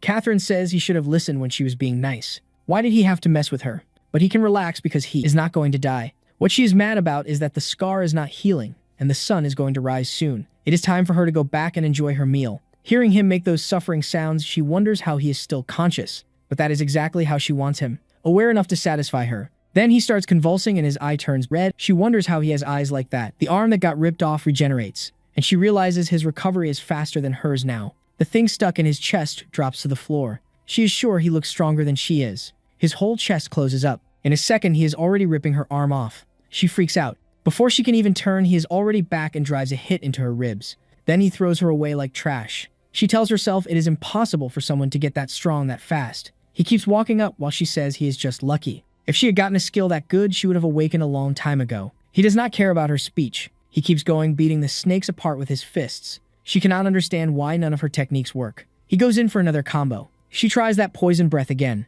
At the same time, she is trying to wrap around and escape, but he grabs her arm and slams her into the ground. You are not leaving. Final boss face to face, she realizes he is too strong and she cannot win. He goes for the finisher, but she pulls one of the snakes and uses that mud thing, and it pierces his head. She say, it does not matter how strong he is, that is fatal damage for anyone. But he just stares at her full of hate and punches straight through her chest. She can only think he turned into an unbeatable monster. Then we get Catherine's flashback. In theory, she is another one with no ability. These vampire girls do nothing but complain. Ayaka was the same. Catherine got mad when Lily showed up with that black eye. Catherine confronted her about being the third leader now. Lily had barely awakened, so how did she already have that eye? Lily tried to explain, but Catherine lost it and punched her in the mouth, telling her to stop acting big. But Lily blocked it and said from today on she is not the third leader anymore. She swept her legs, took her down, and beat her. Well, almost. She punched the side of her head and said weak people like her do not deserve to live. That day, Catherine learned it does not matter what the situation is, the strong always win.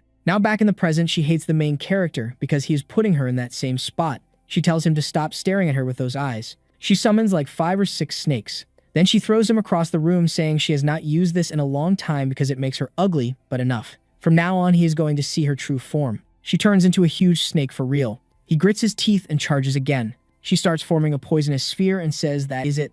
This is the end. She throws acidic poison and he tries to block. She says even if he regenerates fast enough, it will melt him. Even if his body keeps regenerating, the poison will turn his whole existence into gas until the last cell stops existing and he dies in pure agony. And yeah, it looks like that is exactly what is happening. He is screaming in panic. She watches and only his little skeletal hand is left. She says now they are finally equal. Even with those blessed abilities, it was stupid to think he could beat her. Pathetic in the end. She starts to leave. Then she sees the puddle that used to be him starting to regenerate. In the middle of all that poison, she steps closer to see what is going on. But he comes out of the fog and hits her again. She says it makes no sense. How can someone regenerate faster than they melt? Too late, because you are about to find out. Cut to Coco driving with Mirror in the car. Coco is yelling, saying she's going to kill Catherine. Mirror has a headache, asking how long she was out. They do not remember anything since the moment that woman showed up behind them. If what Coco said is true, then Soo-hyuk is in danger right now. They reach the church. Coco jumps out, runs to the door, opens it, and runs into the poison fog. She knows that is the 5th squad leader's ability, but neither of them can get close. Right then, the main character's punch is flying toward Catherine's acid bomb. Mirror looks at him and recognizes he looks like he did back then. Coco calls out Soo-hyuk. Catherine turns around asking where those two came from. Lily was supposed to be watching them. Now it's too late because he charges Catherine again. She let her guard down and takes a hit right in the face. She calls him a cockroach that will not die. She whips the snakes, each one with its own acid, and fires a barrage. Mirror screams for him. Catherine tells her to shut up and says the priestess is next. She wonders how those two got past Lily. But fine, she will kill this kid and find out. She starts building power. He comes again. It is time for her to use the maximum concentration poison and throw him into nothing. Another attack goes out. He really does love getting hit. He tanks it and regenerates, but come on, dodge something like that. Not sure if it hit, but it looks like he vanished. She knows that is not Soo-hyuk's ability. The one with that power is Lily. Up above, she says hi. Catherine puts it together. Just like she got permission that day to kill Ayaka and Coco. Lily should have gotten the same order now. As someone weak, she lost the right to live. Then Lily fires a shot. At that moment, the main character appears at Catherine's side and bites her neck. She looks over, like no way she cannot lose everything like this. She tries to throw snakes at his face. But he is not even thinking, he is just going for blood. She starts remembering Fortnite matches. All she wanted was to crank 90 seconds and get the gold scar. If she knew this pro-vampire life was this hard, she would never have taken that blood. She does not want to die, she is not ready. Then her body hits the floor. Mirror is shocked again that he managed to kill another squad leader by himself. The problem is, if Soo-hyuk is in that out-of-control state, he could hurt someone else. She does not know what to do. Then Coco jumps at him, tackles him to the ground, and starts hitting him. She says he did not keep his promise. They do that dramatic moment like he is about to punch back. Mirror yells, do not do it. But he is actually in control. He just says he is happy they are both safe. Still, where is Lily in all this? Everyone is celebrating and I am confused. Then yeah, right, I remember. Anna's plan is actually to make him stronger. That is the real plan. He passes out. Later, he wakes up in the hospital asking what happened. Where is Catherine and what is the outcome? Mirror says Catherine is being transported for an autopsy. They rarely get a squad leader, so Cecilia and the others are making a big deal out of it. He says he gets it. Then suddenly, he gets a ball of blood thrown in his face. She tells him to drink it and she is excited. On his first solo mission, he took down a squad leader and saved someone. That is a really good result, but he says it was not his first time. He has run into the vampires before and lost. Even his teammates died. In the end, he did take down this leader, but once again he feels like he lost to the vampires. He barely made it out. Mirror says no, he has changed a lot. Ayaka was right. She saw him staying conscious even in berserker mode.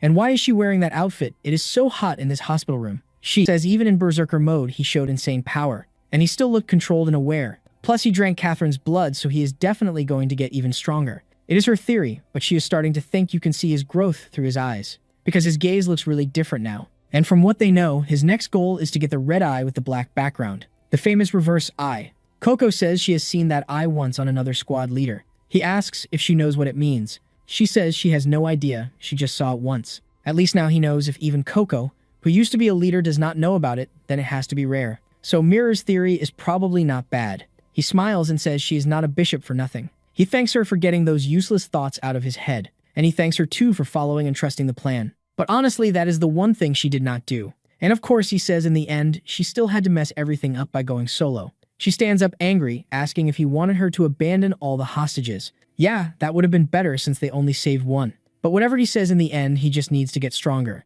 And he already knows the method. Cut to outside the room. Lucia heard everything that happened, and that Mirror almost died because of Suhyok's plan. He gets furious that Suhyok put her in danger like that. So then we see her there, and I do not even know if she is standing in front of his door, but inside it looks like he talked to Coco, and she wants her blood. Then Lucia shows up listening to what she should not be listening to. He is in there saying he is going to be gentle since it is her first time. Lucia imagines it and the guy attacked, and she is in shock thinking the kid does not even go easy on vampires. While poor Sister Mirror was in the hospital, he already moved on to the next victim. He is there biting and drinking the blood while Coco says the feeling is weird. How long is this going to last? Then he goes like, hey, stop imagining all that because I like money and I am about to lose monetization. Lucia is standing there stunned because after Mirror tried so hard for him, he just leaves her like that. Then she punches the door saying he is the worst and she runs off apologizing. A month later, we are at the hotel and back in Korea. Mirror comes at him telling him to wake up and get it together because he got lucky with Catherine and then cut to the next scene. To face the next enemies, he finally had to learn to control his abilities,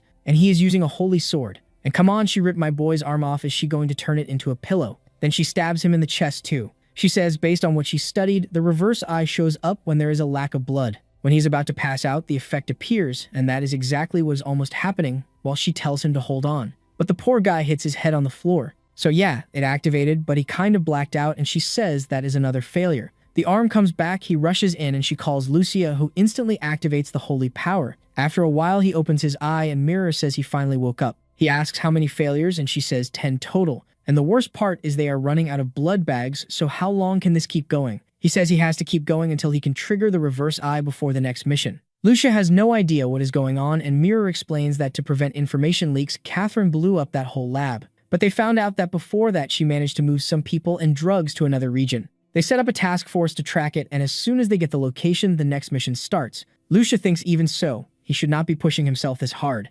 Yeah, sure, let's just let Anna kill the whole world. That is definitely better than him training. Then he talks about that girl he saved. Since she was a nun, Dominic accepted it even though she was a vampire, and he is taking care of her. She even told Lucia she wanted to thank the protagonist and everyone for saving her. He says saving a life is a good thing, but if he were stronger, he would have saved more. No, you would not. You said the girls were already dead when you got there, and you still say Mirror would be safe too. Yeah, you could have saved her too. The only thing he says that is true is that the next enemy will be stronger than Catherine, and that is why he has to get stronger. Call Mirror. This Mirror honestly always gets beat up and never does anything, so how is she training him until now? No idea, but here we go again. Meanwhile, Coco is there looking mad. We see a bit earlier when he was feeding and thanking her and she says it is no big deal. He asks why she put on the invisibility suit and she says it hurts less that way. In the middle of the blood transfer, he apologizes for going alone to kill Catherine. He knows Coco wanted to kill her more than anyone, but in the end, he sent Coco to save Mirror. She says it is fine, but she has a favor to ask. Suddenly, she pounces on him and says now they are going to flip the game. She wants to drink his blood. She wants to get stronger too, and she wants to be useful. Because the last time she faced Catherine, she was basically useless. That is why she is making an exception to drink Suhyok's blood and let him serve her so she can protect him. He realizes she figured out she was useless after his fight with Catherine. And on the day Ayaka died, she could not do much either. He gets what she means, which is that they are friends now. So he tells her it is fine and she can go ahead and feed. He used that little word and I am not saying it. And of course, the one listening from outside like always is Lucia, and she is about to explode. If this girl were Catherine, she would have basically gone to church. Scene switches to a lab where the doctors are saying something is strange because the organs are not there. This was not a real corpse. Meanwhile, there is someone nearby in a hood watching some people from a distance. Armed guys come up and say this is no place for a kid. The person tells them to shut up and call the boss. Was Catherine there? Wait, she is alive. Now I am confused. We are meeting number 4 from the Nanayama squad named Natalie, and also the vice captain number 4 named Berenice, and that is a pretty name. There's also another one, the blonde who tells them not to get confident in vampire abilities because they need to train their bodies too. That one is the commander captain of the whole group named Abigail, and in front of them someone tells them to shut up. It is Catherine, full of hate, saying if it was not for that damn Lily she would have won. The truth is, she almost died when her blood started getting drained. But she is not dumb, she disguised herself as a little snake and slipped out in the fog. They ask what happened to the Russia lab and Berenice says she already heard it all got blown up because of an order from Anna. That was to control data leaks and the information was already transferred to Anna's lab. Then they talk about someone competent who is the person who created the blood fog, which looks like it is the name of the drug. Abigail says of course it was that person, he is her subordinate, and they are all elite. Meanwhile, Natalie is basically drooling over Catherine. Berenice asks what Catherine is doing there and if she shrank by accident is she asking for help. Catherine says she is there to report that her disciple Ayaka was killed. Looks like Ayaka found a second friend she had in the world and Abigail asks who did it. And here comes the lie. Catherine says it was the person who left her tiny like this, a guy who is attacking all the squad leaders, and if he attacked her then they are probably next. Catherine is smiling like, hee, I killed your disciple, but this is the perfect chance to make that guy the target for everyone. Because unlike Catherine, who just wanted to play Fortnite, Abigail is all about fighting like a living weapon. She is the perfect person to kill Suhyok. But Abigail stands up and says whatever. Catherine asks if she does not want revenge. Abigail says on the battlefield everyone dies. Ayaka died because she was weak. Instead of attacking carelessly, they need to prepare to defend themselves. Catherine cannot understand why this fight addict is suddenly backing off. Maybe it is an order from Anna. Catherine drops into the chair and says fine, then she will pretend it does not matter. The girls ask if this guy is really that strong. Catherine says no, he is not that strong. It is just that she did not expect him to be a little stronger than normal. He just turned into a vampire and she did not think he would already have those eyes. Abigail, confused, asks if it was not a bishop who took her down. Catherine says she never said that, and then suddenly, someone grabs her by the neck. Catherine wants to know what is going on. And here comes another one with that annoyed face asking where that guy is. Hopefully she is addicted to fighting, because addicted to Fortnite, we already have enough. Speaking of Fortnite, there is Lucia talking about the autopsy on Catherine's body. What they saw did not look like the remains of someone who died. Coco asks if that means she is alive. Mirror says now it makes sense, and that is why Suhyok does not seem to have awakened some kind of ability. He says it is possible, and after the fight he is able to hold the reverse eye state more. But maybe it was not enough. Ayaka said there are certain conditions for an ability to awaken. Mirror is sure of that, and now it is starting to get clear why he cannot get Catherine's abilities. What they need to know is what the exact difference is. Suddenly, Coco seems to smell something. The protagonist notices too, and the scene cuts to downstairs where one guy is about to ask his friend something. But someone appears behind them, and it is Abigail, asking if Suhyok is around. The guy tries to warn them there is a vampire, but she blows his head up and tells him to shut up. Another one attacks, but the stab does absolutely nothing. She even asks what he thinks he is doing. Then she grabs the silver knife and crushes it, and once again demands that someone tells her where Suhyok is. The poor guy is over there almost peeing his pants while she says that Death Squad is trash. They are gonna need an army to kill her, yeah. And she tells God that in the next life he better be born stronger. It was supposed to be the kid getting killed, but all of a sudden there is this golden glow and she has to step back. Little Lucia with that dirty mind just showed up. At the same time, Mirror is already coming in from the side, swinging her sword at her. Damn, is she really gonna handle a 5 versus 1? She is under pressure, but she is enjoying it. She throws Mirror back. The guy is grateful, while she wants to know what that woman's abilities are. He says he does not really know, but after she cut off her own arm, a sword materialized. She says she gets it, and tells him to pass that info to the sanctuary. Abigail is laughing, saying things finally got interesting. And now she found who she has been looking for, Mr. Suhyok. Come on, he is young, do not call him Mr. She heard from Catherine that he wants to kill all the captains, and on top of that, he has that eye. She does not know exactly why, but she knows she wants to fight him. Now I realize the protagonist has not scored a single corner for us, and you know the artist keeps teasing. Coco is sniffing around when the woman asks what she is doing there. Is she friends with the enemy? Mirror flinches and Coco is watching Abigail's hands. Then she suddenly grabs Suhyok's arm and he asks if she is there to capture him. She cannot do that because he is her subordinate. Abigail does not get it while Coco complains, saying she is done, they do not need to be friends anymore, she can leave. Abigail thinks about how tragic Ayaka's life is. The girl she protected her whole life and now she joined the enemies. Mirror cuts in and warns her they have 2 bishops and 2 captains, so she should give up. Not because she will walk out alive, but because she has no chance of dying peacefully. Abigail rests the sword on her shaking shoulder and says nobody there is on her level, even if they are captains. In an arena washed in blood, she is unbeatable, and then a bunch of spikes burst out of the ground. Damn, Mirror actually reflected it and defended. Just because I complain she never does anything in fights, but she is still gonna get wrecked. Lucia tries to back off, but in a split second, Abigail teleports and she is just standing right next to her. I thought she would miss, but she drives an axe straight in. Mirror is about to say something, but Abigail tells the girl to watch closely and says she should have stayed farther away. Next one. And there goes Mirror getting wrecked too. But then Coco jumps in and clings to Abigail while the protagonist lands a hit right in her mouth. Take that, idiot. It is weird because he stabbed her, but it looked more like the impact of a punch. He tells Mirror to calm down, that he will buy some time and she should take care of Lucia first. Mirror runs over, but Lucia is almost split open like a bread roll. She thinks the wound is way too deep.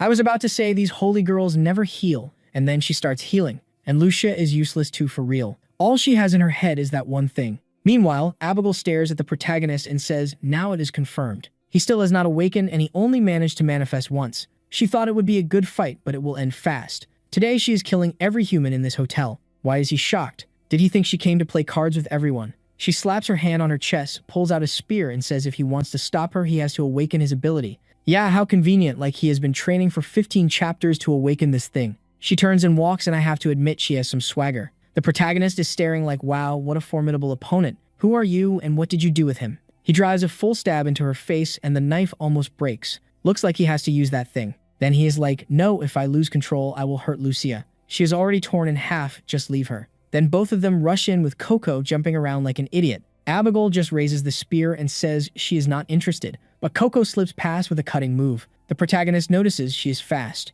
Did we really need to remember the artist's favorite talent? He probably thinks it is because she drank his blood. Compared to the last time he saw her fight Catherine, she looks totally different. Abigail is actually getting pressured. Here comes the protagonist like Mike Tyson throwing hands. The spear goes for his eye, he deflects with his hand and lands one in her mouth. She is stunned and he is fighting like some Krav Maga highlight reel. He keeps going, she tries to cut again, he dodges again, and now a boot is coming in. How do you even do that spinning kick? He goes full Beyblade and sends her flying. He gets confident saying he can win. And that is exactly when you get beat up because you said that. The only thing he figured out so far is that she has weapon formation. If she wants to fight him using human style, then there is no way he can lose. Yeah, no, he almost takes a spear to the neck and barely ducks. She is already shocked at his new speed. She rushes in slashing and he has to retreat. He hangs in midair for a second, and a thrust comes straight for his mouth, and he does not have golden skin. I stab too. Abigail closes in and he covers his face and looks forward. He finally realizes she was not fighting seriously, and she says the choice of battle belongs to the strong.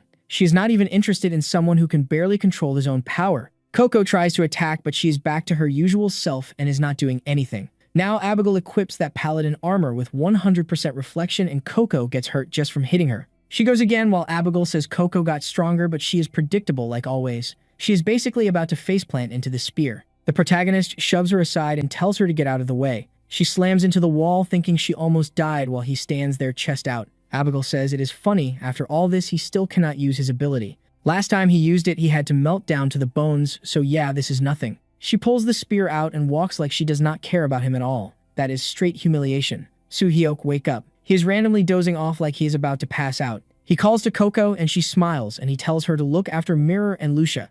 And now his eyes are all black. Abigail is walking with her abs tight when she feels something coming. Without even looking, she tells Coco she is not interested, so stop. Then something leaps at her. She turns to call it stupid, but her eyes go wide and she takes a hit across the arms and gets launched away. It is the protagonist, and she is shocked because he is stronger than before. How did he get like that? Then she smiles and says he finally brought what she wants, his awakened ability. He comes in like a bullet and Mirror throws the spear saying she wants to see everything he has. Come to me, Soo-hyuk, and they are both yelling. What is this artist? Out of nowhere, he pulls that line like he has a new kind of weirdness because every 15 panels one has to go hard. Mirror has her hand on her stomach trying to heal her friend, but her healing is too weak. Coco runs over saying they are screwed because Soo-hyuk awakened his power. She knows things are dangerous now, but the brawl is insane spear to the chest and punch to the mouth. Abigail is stunned. This kid is crazy. He is letting himself get hit just to hit back. He is like a dog lunging nonstop. She pulls out that Spartan spear like Leonidas and it goes right for his mouth. Fine, then take it. He tanks it and keeps going. She dodges gracefully, grabs the spear she had planted from far away, spins, and yanks it out. I do not know how, but he still comes in with a punch. That one was brutal and had real swagger. She gets smashed into the wall and she feels his pressure while he is punching the spear for some reason. It is like a JoJo combo sequence, nonstop yelling, and she is trying to figure out how she is supposed to get out of this. His speed and strength are absurd. The regeneration makes no sense. This really is a fully awakened vampire. The pillars are almost collapsing while she says something is off. His attacks are sloppy and he is not even trying to defend. He is basically a beast.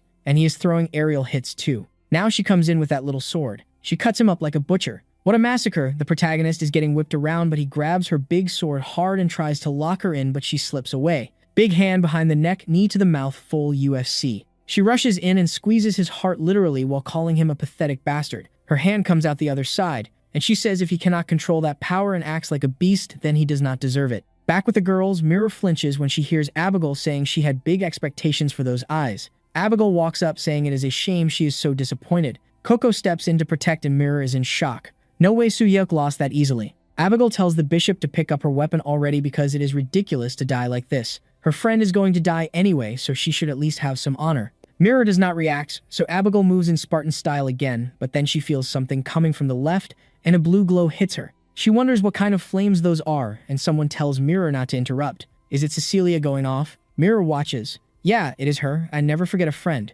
She says she came to incinerate the vampires. Now it is a 1 versus 1 with abs. Abigail is happy, saying another bishop finally showed up and she looks strong. Okay, artist, I take it back. I will not complain anymore. Mira yells for Cecilia to watch out for the blood weapon, but Cecilia smacks the spear aside and says she does not care, she is going to die soon anyway. Abigail's blood looks like it is melting. She throws Cecilia back and charges, but gets blasted with blue fire to the face. She splits the flames and meets Cecilia midair. Cecilia retreats but steps in a pool of blood, and Abigail instantly triggers the spike sequence. Cecilia answers by igniting fire on her foot and jumps like a King of Fighters character. She throws a flame punch to the mouth, but Abigail answers with that helicopter move. The fight looks even, but Abigail's weapon is not holding up anymore. Then she says now this is it in this world, no matter how good the ingredients are, there is still a huge difference compared to the real thing. Mira is confused. Why is she talking about ingredients? Cecilia tells her the sun is about to rise, so Abigail should come at her and shut up. Abigail smiles like she is letting her heart loose and says she's going to pierce her now.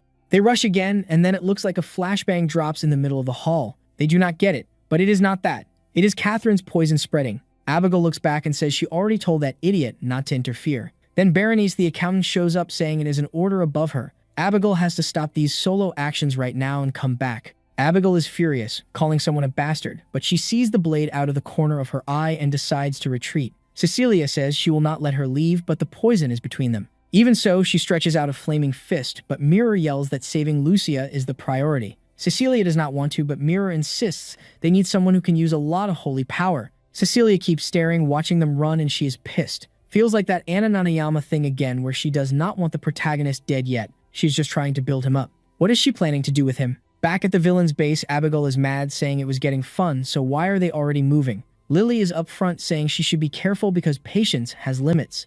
Abigail is causing way more trouble than she should for Anna. Abigail says she does not care, it is not her problem. Lily looks confused and Abigail explains, it is not my mission, so why should I care? The only thing that happened is you ruined my fun, so you are the one who has to deal with it. Looks like they are about to fight because Lily says Abigail does not even understand her position in the organization. Abigail is fight crazy and goes in swinging at her own ally like she never gets tired. Lily tries to hold back, saying fights between squad leaders are forbidden. Abigail keeps attacking, saying she is done with that story. She already knows Lily is actually weaker because that eye is nothing. She says that, and Lily blocks her spear and lands a hit to the mouth. Now Abigail smiles, saying that is what she likes. Here comes the masochist looking for fun. Abigail thinks Berenice will help, but Berenice is just standing there calm. Except no, she sees a clone and gets punched in the mouth by Berenice herself.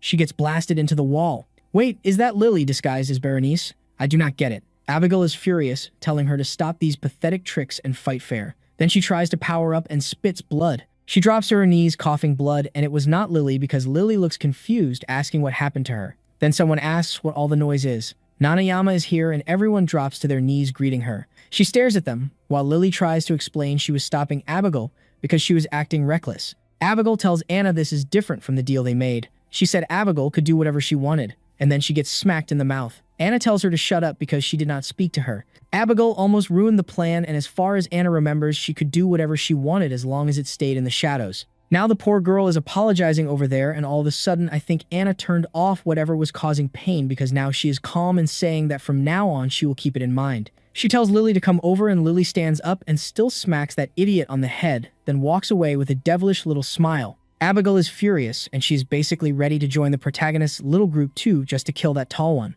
Scene change. We are at the hospital where Lucia is probably hospitalized, and it was all for nothing. She should have put up one of her little barriers. Now she is intubated like a Teletubby. Outside, Cecilia tells Mirror it is not too late and they should kill Soo-yeok. Mira says they already talked about that, so drop it. Out of nowhere, she punches the wall, another one losing control. Looks like the abdomen costs women a bit of their mind control. She's yelling, saying the base got exposed, members died all because of that guy. Then Mira pulls up her shirt and wow, pull it up a little more. Then she tells Cecilia to watch what she says. She knows that decision sacrifices countless people, but without Suhyok, humanity will suffer a lot longer under Anna. She saw the revelation and Suhyok is the one who is going to kill that woman. They stare each other down in this weird kind of fight while Cecilia says she is done and she will not talk about it again. That whole thing about him being chosen or some threat coming was all fake. Then suddenly both of them get hit by this light freakout and they start seeing a church with everyone dead out front. Lily is staring, and I do not even know what happened, but they are holding their heads. So yeah, both of them got another revelation and noticed the vampire and it looked kind of familiar. Then a guy comes from the back warning the bishops they have an emergency. The sanctuary was under attack. Then the scene cuts to the sanctuary and everyone is dead. That real-time revelation does not help much. The guy is saying that is impossible and then he gets ripped apart too. Lily is slaughtering everyone and she tells Anna it is handled. She is destroying the cross, saying the task force is going to be wiped out. Next chapter, Cecilia is arriving because she was probably far away, so the revelation is basically a webcam. She sees everyone dead and hears someone's voice, and it is Hildy coming up from the side. Cecilia asks what happened, and Hildy says they are investigating, but Dominic is waiting for her. Artist toss in his usual little legal bomb. Dominic is standing in the church when Cecilia walks in calling for the master, trying to understand what happened. He says this is the second recent attack after the one in Russia. This time the difference is there are no enemy bodies here. They apparently developed a stronger drug. Then a guy nearby is coughing. He calls for the bishop and Cecilia runs to help, but the guy says it was not them. Then we see the guy opening the door saying the enemies are attacking and he is going to help, and he asks how many there are, and the guy turns into Lily and says just me. Then he gets cut. The other two run over to see what is happening and they get sliced up too. She is acting all proud, but then she takes a bullet and almost dies, or I do not know. She looks pretty scared. The guy asks what the hell she is doing there because she says the gun is outdated and she only has a little knife. But when he is about to tell her to drop the knife, he gets shot in the head. She even says he was letting his guard down too much. Seeing the first bodies, she says this place is amazing. No matter how many she finishes, they keep coming. The guy on the ground just watches everyone getting chopped up and apologizes for not being able to protect the sanctuary. Back to Cecilia, who looks shaken. A vampire got into the sanctuary, and that should be impossible. This place is protected by sacred relics. Then one of the guys calls Dominic and says they have a terrible emergency. The sacred relic is gone. The altar it was on is empty. Cecilia immediately knows that is Dominic's weapon, and now they are screwed. He says that is not even the most important part. They nullify the protection it provides, which means all sanctuaries, even Seoul, are not safe anymore. They probably have someone infiltrated inside the task force. Only the strike force members have access to this place, so whoever took the relic is someone from their own group. Cecilia already wants to start throwing hands, but he tells her to calm down and says they are discussing possibilities. You said all that with so much certainty, huh? He tells her to stop getting shaken by every piece of information. Someone like her should judge things rationally, or she is going to send everyone to their deaths in a stupid way. She says fine, she will go to Seoul to protect the relic and the base there. He thanks her and says that is much better. Then she asks where Mirror is because she says Mirror cannot come, she is taking care of the Teletubby. What, she became a doctor out of nowhere. Leave her alone. In this world of fighting, you cannot just sit in a hospital waiting for someone to wake up from a coma. Dominic asks her to pass on a message. Mirror's team's next mission is to attack Catherine's base. The location is in Mexico and they finally found the exact spot. Looks like that is where the drugs are being trafficked, and Anna already took control of the cartel. And of course, the one personally running everything is the leader of Squad 4, Abigail. At the base, Catherine is thinking Abigail is taking too long. At least Suhyok should be dead, but then Abigail shows up, sits down, and says she is pissed. Catherine, not really getting it, asks Suhyok. Abigail tells her to forget that guy. Now she knows Catherine got shrunk like that because of Lily too. Catherine says, yeah, if it was not for that bastard, this would not have happened. Catherine asks why she's bringing it up, and Abigail says she ran into Lily, and now she is realizing all of this is connected to Anna. She is also realizing that the moment any squad leader becomes even a little useless, they get eliminated. And going from bottom to top, she is next. But for now, she is calm. She is following orders properly, and she is not going to sit around waiting for it to happen. She smiles at Catherine, who still does not get it, and says from now on she is going to work. The artist took a little photo of Lucia now, but it is family-friendly considering what that woman thinks. The scene goes to a base where they are talking to that vampire the protagonist saved. It is Dominic saying she does not seem dangerous and now she will be under his supervision. Or is she the traitor? Even though she is a vampire, can she be in the sanctuary while being a vampire? Her name is Lisa, and she is smiling, telling the bishop he can count on her. He says she was called because she is the only survivor who escaped the vampires in Russia. They destroyed all the nearby churches, monasteries, and even her convent was targeted. Incidents like that are happening in Korea, and they brought her here hoping she can help somehow. She agrees, but she looks confused. Then he says these are images captured by the Russia team. When she looks, she panics, drops to the floor, apologizing, begging to be forgiven. He says it is just a photo. He does not get it. Why is she reacting like this? She points at Lily and says that woman massacred all the believers and kidnapped her. Dominic asks if she really remembers the face, and she says yes, but it does not matter because her appearance keeps changing all the time. Dominic realizes it matches what that guy said about her transforming right in front of him. The person Cecilia saw attacking the sanctuary, it all connects to her. And that woman is directly connected to Anna, so what is she planning? We find out now because Lily reports she successfully removed the relics from the Busan sanctuary. Meanwhile, what is this? Those huge boobs, and you are taking a red bath. Anna says good job and asks how the next one is going because Lily says just like Anna asked, it has already been planted. It will be easy to destroy Seoul, the same way they destroyed Busan. The only problem is the relics there are much more powerful, and they need more time to prepare. Anna says it is fine, he still was not ready. She has been planning this for so long that even if it takes a bit longer, it is fine. She gets out of the bath and says soon she will fulfill her wish and once and for all destroy the Vatican. She puts a hand on Lily's shoulder and says for this important plan, Lily is crucial. Lily smiles and tells Anna not to worry, she can count on her. Scene change back to the hospital, and finally, the poor girl is not a Teletubby anymore.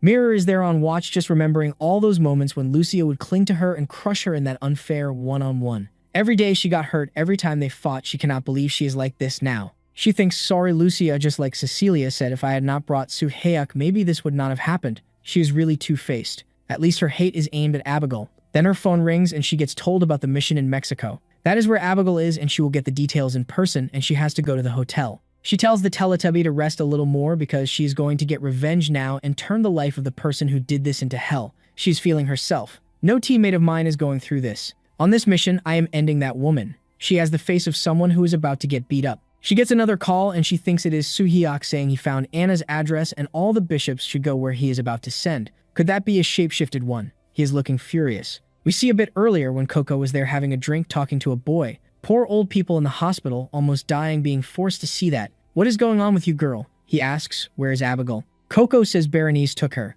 The protagonist notices that once again, after activating the black eye, he not only could not win, he barely remembers anything. He still was not enough to surpass that woman. At this pace, he cannot even dream about revenge. Then someone asks, did you hear the news? Looks like last night the Busan sanctuary completely collapsed. Another guy says, yeah, I heard the relics were taken. The protagonist jumps up like, what do you mean? The guy is about to explain, but the protagonist is already calling Coco, saying they have to find Abigail, and he runs out. The kid woke up and went straight to work. He knows it has been a day, but since Coco can track blood, maybe they can find her. He knows those women love to trick people, but there is a good chance they are together right now for the next plan, and by tracking the blood, they will find the location of both Abigail and Anna. Then we are there face to face with the building, and Coco says Abigail went to this place. But the scent is fading, so she's not sure. Then suddenly Coco gets hit with a shock. The protagonist asks what is wrong, and Coco says she smelled Anna. That is when he sent the message explaining how he found the location. Confirmed that is their Korea base, and he told them to call all the bishops. We see some guys walking around saying Nana Yoma's group is really impressive. They control all the international drug markets. Looks like they can deliver you anything good. But the boss got a weird order this time, something about warning anyone with a cross eye. The guys are confused, like where are we supposed to see someone with a cross pupil? Right then the wall explodes, and with the blue flames you already know who is coming. Someone asks, where is Anna? Cecilia and the whole crew showed up to attack. Finally, they are going to shock these vampires, but I still want to know how strong Anna really is. She is probably insanely strong, obviously. Guys are getting rockets to the chest, while Cecilia says she hates working with a vampire. But let's go because there is stuff to settle. According to Coco, there are at least 2 in there. Cecilia starts laying it out. They will move in pairs, and when someone finds Anna, they all regroup. They have members waiting outside, so there is no way they escape without being seen. Anna's base people come rushing in, but Hild and Dominic are the heavy hitters. Hild has that demon angel thing showing up throwing punches. Dominic is supposedly everyone's master. Mirror charges with her sword glowing and starts slicing everyone up. Soo-hyuk pushes forward and she tells him to be careful. He tells her the same, but he is clearly hunting at full speed, saying today, unlike that day, he is going to finish her. Some unlucky guys run into him on the stairs thinking they will do something, but he grabs the gun right out of the guy's hand, kills him, and keeps going. He goes for the next one who tries to counter, but he slips his hand under the arm and slams him to the ground. He even tells Coco to enjoy the meal, and she goes to devour the poor guy. Everyone is dead on the stairs and in the hallways, and finally they are in front of the door where the smell was strongest. He asks where Dominic and Hild are, and Mirror says they are dealing with other people in the lobby. Cecilia says they do not have time to wait. If they are not here, they will have to link up fast, so they better go in hard. The protagonist walks forward, remembering the last time he walked into something like this with two allies and both got shot in the head and died. He thinks he is going to find Anna holding a head. He opens the door, but this time a huge hand flies into his face. So, is that Anna moving at full speed or a big red eye staring at him? Next chapter, we see some idiots going after Hild, who everyone is scared of. Open that circle up and hands rain down on them. Dominic offers the blonde guy a chance to surrender. Looks like he is the boss of one of Nanayama's organizations. If he just says where Anna is, he could be spared. The guy laughs and says today he is not the one getting spared. In the end, it is the church people who will have to surrender. Anna gave the international faction a gift to get them to the top. The Korean underworld now has a new way to handle all this. Congrats, Dominic. You let the guy reach into his pocket, grab the injection, stick it in his neck, and start transforming. He says this gives an ordinary person the same strength as someone at squad leader level. The bishop's end would be right there. Back to the scene where the huge hand flew at Soo-hyuk, but he grabbed it and stared and slammed it into the wall. Nobody understands what just happened, and it looks like an Anna in handcuffs. What is going on? Looks like it is not her. The protagonist tells her to be careful and go in. A white-haired one comes in furious to swipe, but gets met by Cecilia, crushing them. Cecilia immediately lifts up and asks where Anna is, but the kid is not answering, and she realizes she is a low-level vampire who cannot even talk properly. Damn, that ending is pure cruelty. No mercy at all, they straight up grilled her. While she says it is fine, she is going to find that damn Anna by herself and burn every vampire. She left the leftovers behind, and now here comes the artist throwing hands with Natalie, and he even went easy on her. Compared to the kid's strength, they are nerfing the boy. I think the pencil burned out. Now Cecilia asks the protagonist where is Anna. Did he not say she was here? He says yes. Coco warned them, but obviously the scent was already a few days old. Looks like she found out they were coming and left. And man, Cecilia is annoying too. She is there like I told you. Mirror, they cause more trouble than they help. She is there saying she wants to kill the protagonist. Damn, you really deserve a punch in the mouth. The guy raided their base. You just killed a vampire and you still think it was fake info. Mirror wants to defend the protagonist, but even he looks awkward because he told them to bring all the bishops, and it did not really lead to much. Then Dominic shows up carrying the guy, saying it is not completely true. This blonde kid here is the boss. He promised to tell everything as long as he gets out alive. The drug they have been delivering is that bloody snow, and it temporarily gives vampire abilities to normal people. Mirror says she found something similar on the Russia mission, and that explained why those normal guys had wounds that healed fast. The protagonist says maybe it is also connected to what was being injected in those capsule mines, and Dominic, remembering that earlier list, says they are probably forcing even more people into those experiments they really needed to rush this mission and end it fast. The scene switches to Berenice's lab, where she's clearly still running experiments, while Catherine is in the other room, exhausted and furious because now she has to obey whatever that damn Abigail says. She starts kicking Natalie, saying she is pissed. She has to go through this because of her master. Right then, Abigail shows up and tells her to say it again, and she grabs her by the head, saying the little girl has to listen to mommy. She hugs her and tells her to stop being angry. Both of them are targets for Anna, so they can only rely on each other. On top of that, she has a new plan and she wants Soo-hyuk. Catherine gets startled and blushes and says, wow, so Abigail finally wants to become a real woman. And Abigail tells her to stop thinking they are the same. She only remembered that Anna said something about someone almost ruining the plan, and considering everything it is because she almost killed Soo-hyuk. So whatever Anna's plan is, it involves that guy, and if they have him, they can negotiate with her. Catherine looks interested because securing Soo-hyuk is exactly what she wanted, yeah, but let us say she wants him for more normal human reasons. But she says it will not be that easy because Anna still has Lily. Abigail explains they have the advantage because Soo-hyuk is hunting the leaders and she is next. Catherine is still unsure, saying they will have to deal with a bunch of bishops, but Abigail says they are weak as hell. She can make them run easily. If those Vatican bastards come there, they will all die. And she has her extremely useful maids right, one drooling lie, an idiot, and the other only good for research. Or actually, no, because she has a whole army of manufactured female vampires. Back at the protagonist base, they are talking about not rushing. First, they need to analyze the blood snow for a few days. Mirror does not get it, so he explains they talk to that guy and learn how it is being sold in the underworld. At the same time, it is an experiment and a biological weapon, and they have a lot to learn. Anyway, Dominic puts a hand on the protagonist's shoulder and says he did really well. Anna was not there, but they managed to get the drug and prevent a bunch of vampires from being released into the world. He says it is nothing, and right then, Cecilia agrees, saying he was useless. Anna was already gone, and he had the nerve to mobilize all the bishops based on unconfirmed info from a former vampire leader. The task force team really went to trash. Mirror tries to say that even if Coco is a leader, her sense of smell is incredible. But then Coco suddenly asks if Dominic is a vampire. Strangely, Mirror looks confused too, and Cecilia hits the protagonist and says she will deal with it later. But this time, the smile is not going to slide so easily. Dominic does not really understand and apologizes. He says everyone should rest and he will analyze the blood snow. Mirror is being humble, and with that, we cut to when the preliminary analysis is done. Now they know Anna Underworld has already taken over Japan and a big part of the world thanks to this weird drug. International factions are all interested because of the abilities it gives. The problem is there are side effects when it wears off. The protagonist remembers that gang that surrounded him at the bar where everyone looked like they were on something. And Dominic makes a bold guess. He says maybe this drug is vampire blood. Wow, who would have thought? They found transmuted cells that can destroy human tissue and rebuild it into vampire-like tissue. Mirror understands that must be the solution to the fact that not every human can truly become a real vampire. Dominic explains it must be the result of research into vampire transformation.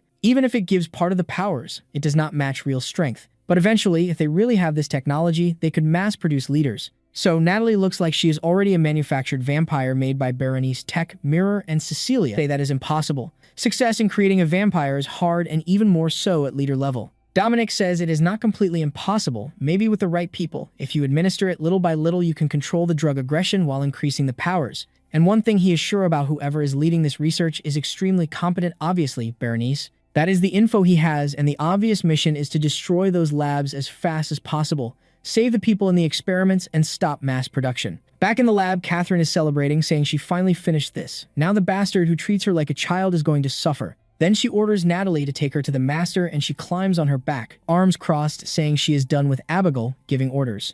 But then she gets startled. Oh my god, it is just Abigail getting a little message asking if she finished the mission. Catherine, shocked, asks what is going on, and Abigail says she has been fighting a lot and it is time to loosen up the muscles. Catherine is furious, saying that bitch is being treated like a queen while she is working like a slave. But anyway, here's what she needed. Abigail praises her and says now she can finally relax. Catherine does not think it will work. She says this will only make her even angrier. Abigail turns and says she does not need to worry. She already has the plan. Just trust her and follow the path. No more muscle relaxing for today. Catherine keeps trash talking, telling that bitch to do something until she gets slapped twice in the face. Damn, she got crushed. That is the kind of thing that always happens when it is our protagonist, but that bastard still does not even leave the corner. While Abigail takes the experiment and says now nobody is going to ignore her. And now we are at an inn in Mexico. The men in black arrived and Mirror tells him to keep everything confidential. Looks like Coco was not brought this time so she would not cause trouble. Officially, they are secret agents there to take down the cartels, but the real target is Abigail Base. Mirror tells her to be careful. They probably already know they are coming and there will be some kind of trap. And on top of all the cartels, there is one called Border Region, and it is the most dangerous. There the guys are above the law and they stretch bodies out in the slums to show. Atrocities are committed without hesitation. Disappearances and death are everyday things. It will not be an easy job. That is also what outsiders think about Brazil. Mirror says, relax girl, this time we have her support. Then Cecilia shows up with her abs covered for the first time ever. Dominic suggested she come along and she complained she did not want to, but he said her abilities looked like a good match against Abigail. Her power would be a huge help, so she should go. Of course she is mad, but Mirror says with the three of them, they can handle it. Then someone calls them. A soldier introduces himself as Diego and says he will support the operation. He will escort everyone, so they should follow him. You can tell Cecilia is the artist's favorite. He tries way harder on her drawings. In the room, Diego says the region is a war zone because of the cartels, and he will be honest. He cannot trust any of the three of them. He got orders to share information with them, but unfortunately for him, everyone's identity is uncertain. Mirror asks if he is going to challenge orders from above. He says he is being cautious. Because of people faking identities, some police and military have already been killed. The protagonist figured they would not trust them, but to do the mission, he needs support. So he asks how he can prove they are allied agents, and Diego just starts walking and tells them to follow. Looks like they are talking in English and Spanish or whatever because Mirror is not understanding anything. Diego explains the city mayor was captured by the cartel and they declared war. Most allies were executed and the guy is close to getting killed too. The mission is obvious, rescue him. He is about to offer weapons, but the protagonist cuts him off and says it is enough. Just take us to the place and we will handle it now. Somewhere else, someone says most of them were executed. Damn, only the mayor is left. Hold on. Then it is like the crowd is voting for the wrong actions. No, wait, the mayor is on the side. I think that is his wife. I do not know. Right then, they hear chaos outside. The door slowly opens. I thought it would be an ally, but it is a thug. No, I was right. The guy is yelling, telling the bastards to leave the mayor wife alone, but then his body drops to the floor. Someone calls for Olivia, and Chad walks in saying he came to handle it. Follow daddy. The two idiots run through the hallway in shock because he handled it alone with a knife. Then he says his team is impressive, right? Who are they? He says he has no team, it is just him. Suddenly, two guys pop up in the back like a CS match. The guy planting is shocked, but relaxed, the flying knife hits the first one in the head. The other pulls his gun to shoot, but the kid is basically cheating. Done, counter-terrorists win the round. Take your AK, go do something with your life. I will go first while you protect the mayor wife. She says she is going with him. He should not go alone. He says, no big head, stay back, the boss will handle it. He pulls a grenade and throws it right at their feet in that exact pixel spot. Olivia Tan looks back and sees the protagonist defending the site solo. The kid has the sensitivity. Outside, some guys are laughing, asking what one guy is going to do alone. Diego was stupid. This operation is a waste. Then someone calls for Diego and everyone freaks out. The protagonist shows up untouched, not a single drop of blood on his shirt, and says it is done. Now give me the info on all the cartels in the region. If you do not obey, I will consider this insubordination by a soldier. Next chapter, Olivia Tan says our boy is incredible. Now that she is dressed, she looks all wrinkled. When she was on the floor, she looked like a model. This artist man. Everyone is thanking the protagonist, and the big jaw guy says he will take them to a place to stay. They do not have to pay anything, blah blah blah. But the protagonist is not interested. He is only thinking about the cartel info Diego handed over, plus an old walkie-talkie to contact him. Diego also apologizes. He did not know the protagonist was basically Prime Cold Zera, and the protagonist says he only wants a small favor. Come on, artist, stop drawing Coco. She is mentally messed up. For the love of God, move to the next panel. It is the mayor wife's servant thanking them, showing the room while the protagonist already got a message on his new flip phone. He hands some papers to Mirror and tells them to go into the room. He has something to talk about with Diego. Mirror says lately he has been doing too much alone, and Cecilia says perfect, let him handle the small stuff. They need to worry about the real problem, which is the fight against Abigail, because that woman is strong. Even with both of them, it will not be that easy. Then Mirror says, what if instead of 2, Suyok has 3? Cecilia does not get it. Mirror wants to get him 1 more. She says every time he drinks some blood, he gets stronger. So what if he drinks the blood of another bishop with powers? He could get really powerful. Cecilia cuts her off and asks if Mirror is saying she should offer her neck to a vampire. Mirror tries to explain but gets interrupted again with her yelling, saying she would rather die than let that happen. Mirror tries to argue they are not in a position to pick and choose what is worth it. But Ab's girl walks away saying it is never happening. Mirror thinks that damn girl never listens. Scene switches to a guy asking why the kid took so long. It is a cartel guy meeting with Big Jaw. The thug says, you said if we killed the mayor, everything would work out. So what happened? Did the mission fail? What is going on? And right then, the protagonist does not even let them talk. He shows up with Diego and says it is exactly what he thought. Big Jaw does not get how they suspected him so fast, and the protagonist says it was obvious because he was kept alive with the mayor wife while everyone else was killed. That makes no sense. And on top of that, he handed him a gun with no bullets on purpose, just to hear him pull the trigger at a specific moment, even with no bullets in it. His plan was to kill both the main guy and her right there. In that moment, he is in shock, like how did this psycho come up with a plan like that out of nowhere in the middle of all that? And before going on the mission, the main guy was so sure of himself that he even had Diego put a GPS on his car. Now this is his last chance to stay alive, so he just has to tell everything about the cartel. He says it is fine. A few weeks ago, the cartel got in touch. The blonde guy threatens him, saying if he talks his family will disappear, but he almost got shot. The main guy tells him to keep going, and he explains that something felt off about the cartel, so he started studying them. Unlike the others, these guys were not dealing with, damn, he was passing information, but he got taken out. That surprised me because sometimes this story drags a little. He dropped hard. On the walkie-talkie, there are some little noises. The main guy hears someone saying he made it pretty far. They got the info that their ally this time is really useful. It is a shame they have to end it like this, since things got complicated. Diego does not get it, like, does he know who he is and what is going on? And the main guy realizes it was a warning that the bishops are being hunted. Even the apartment they were hiding in was a trap. And if they are going after a bishop, that means they are not sending weak people. Yeah, they are sending a drooler too. A blue-haired Coco, basically. Right at the door, ready to push into the bomb site, someone says the objective is to kill that well-fed little vampire inside. They raise their guns, shots start, glass breaks, smoke goes up, then he calls ceasefire and takes a look. The first guy inside the bomb site, inside the smoke, thinks he is about to plant the little bomb, but then the CT comes out from behind the fog, and that CT is stacked. She steps right on his face. He drops the gun, and she even asks who sent those bastards there. They shoot toward the sound, but she used her buddy as a shield. And before they can do anything, she takes a nutmeg tea right to the mouth and another smack to the face. Slammed into the wall, the guy falls back, and I doubt the artist is going to draw the poor guy for me. Cecilia says they do not speak the same language. Boom, finished, and now she grabs her little bread and starts walking out, wanting to know why they attacked her there. She thinks it is weird they sent weak people, but right then, Natalie is behind her. Look, the old big Catherine needs to grow a bit because she is small now. The main guy is still at 1,000. He already knows it has been a trap from the start. The room where Mirror starts to open the door, someone comes out but face plants on the floor. She shows up asking if he finished the job. Seeing she is fine, she ignores everything and runs straight towards Cecilia's room. Knowing Cecilia has the biggest advantage against Abigail, she has to be the main target. And right now, Cecilia is dodging in her room, impressed by Natalie's speed.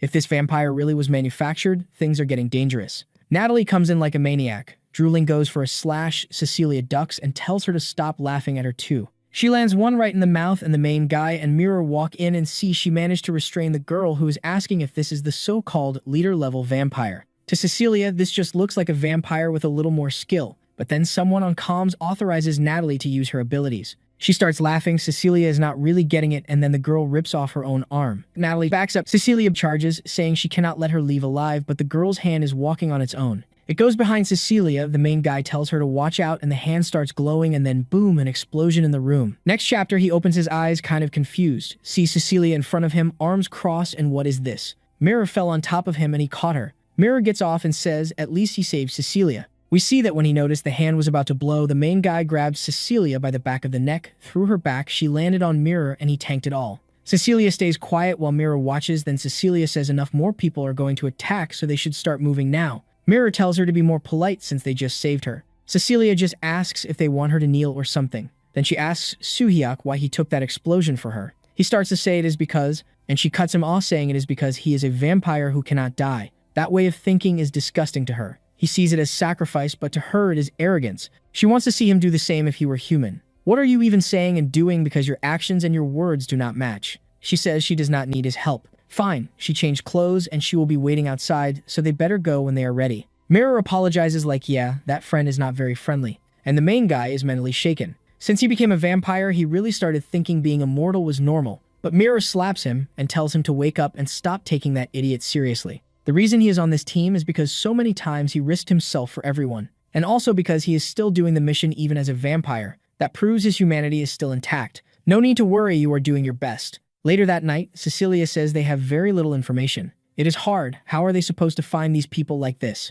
Mirror says at least now they have cartel info that Diego gave them. Cecilia says, so what? They are not here to take down the cartel, they are here to hunt vampires. And that guy does not seem trustworthy. The main guy says they do not have many people to trust besides him. They will use the info, at least, and right then, the phone rings. It is Diego, and the main guy is about to say the mission worked when Diego tells him to get out of Mexico now. They mess with someone they should not have. Diego got wrecked. He says he does not know where these monsters came from. The main guy yells for him to hold on, but it is over. An explosion goes off. Mirror asks what happened, and he says he thinks Diego is done. Something is off. These cartel people are dangerous, but they would not go against the government like this, which means the explosion is coming for them too. Probably vampire stuff. Bombs are going off everywhere. A masked guy shows up with the family, and then damn, it blew up.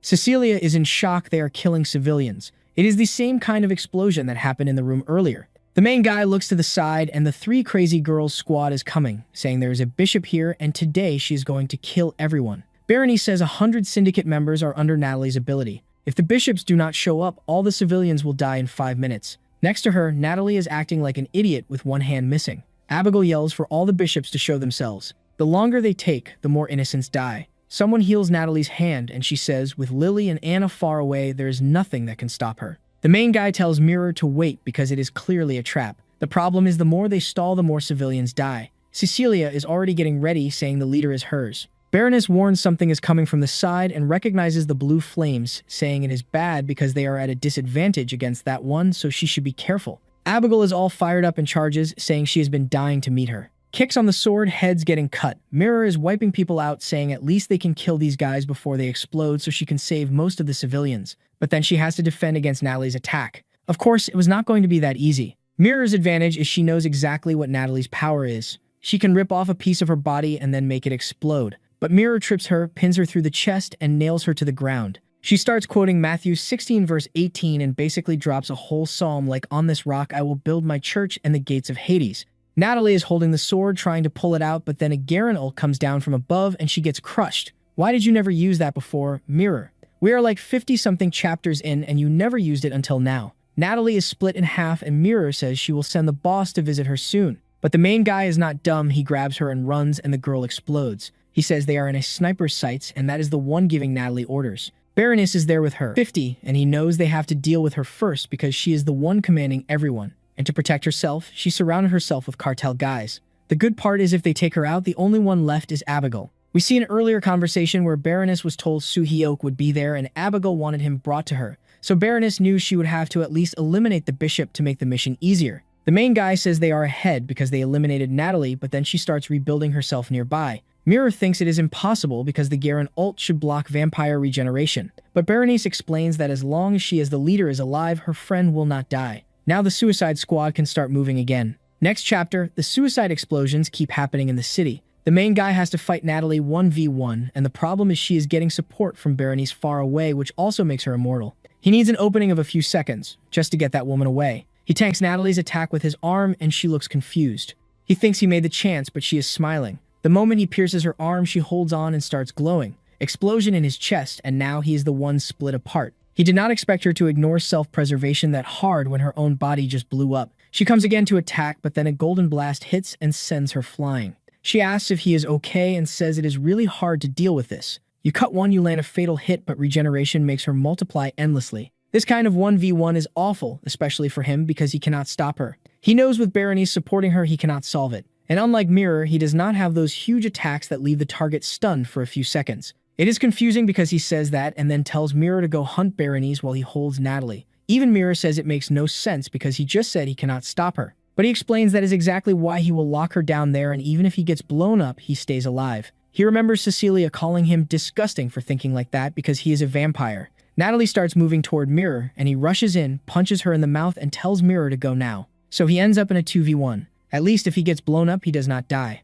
Berenice looks all cute when she takes off her general outfit. She is watching that Soo-hyuk chose to hold Natalie. Mirror comes straight for her, and Berenice fires, but Mirror jumps in, closes the distance, and throws a light slash. Another Natalie clone jumps in front, the explosion happens, but Mirror pushes forward saying she cannot give her time to react. She has to keep pressure, but now she is face to face with the sniper barrel. Instead of Berenice getting played, Mirror redirects the gun with her sword. Mirror thinks she made the perfect chance to break their coordination, but Berenice flips back and asks if she really thinks closing the distance is enough. She teleports and is mid-air aiming, saying that choice was Mirror's defeat. One shot looks like it destroys the whole building, but Mirror tanks it on her arm. And yeah, Berenice has healer powers, that is why she regenerated Natalie earlier. She is taking Mirror seriously, saying this bishop is not weak. If it were not for Ayaka's seal, that last attack would have taken her head off. But with her and Natalie working together, they can handle it. She tells Natalie to regroup, and Natalie is hiding behind a wall, regenerating all twisted. She asks what is going on. When they look back, Natalie is on the ground and the main guy is standing there with just his ribs showing.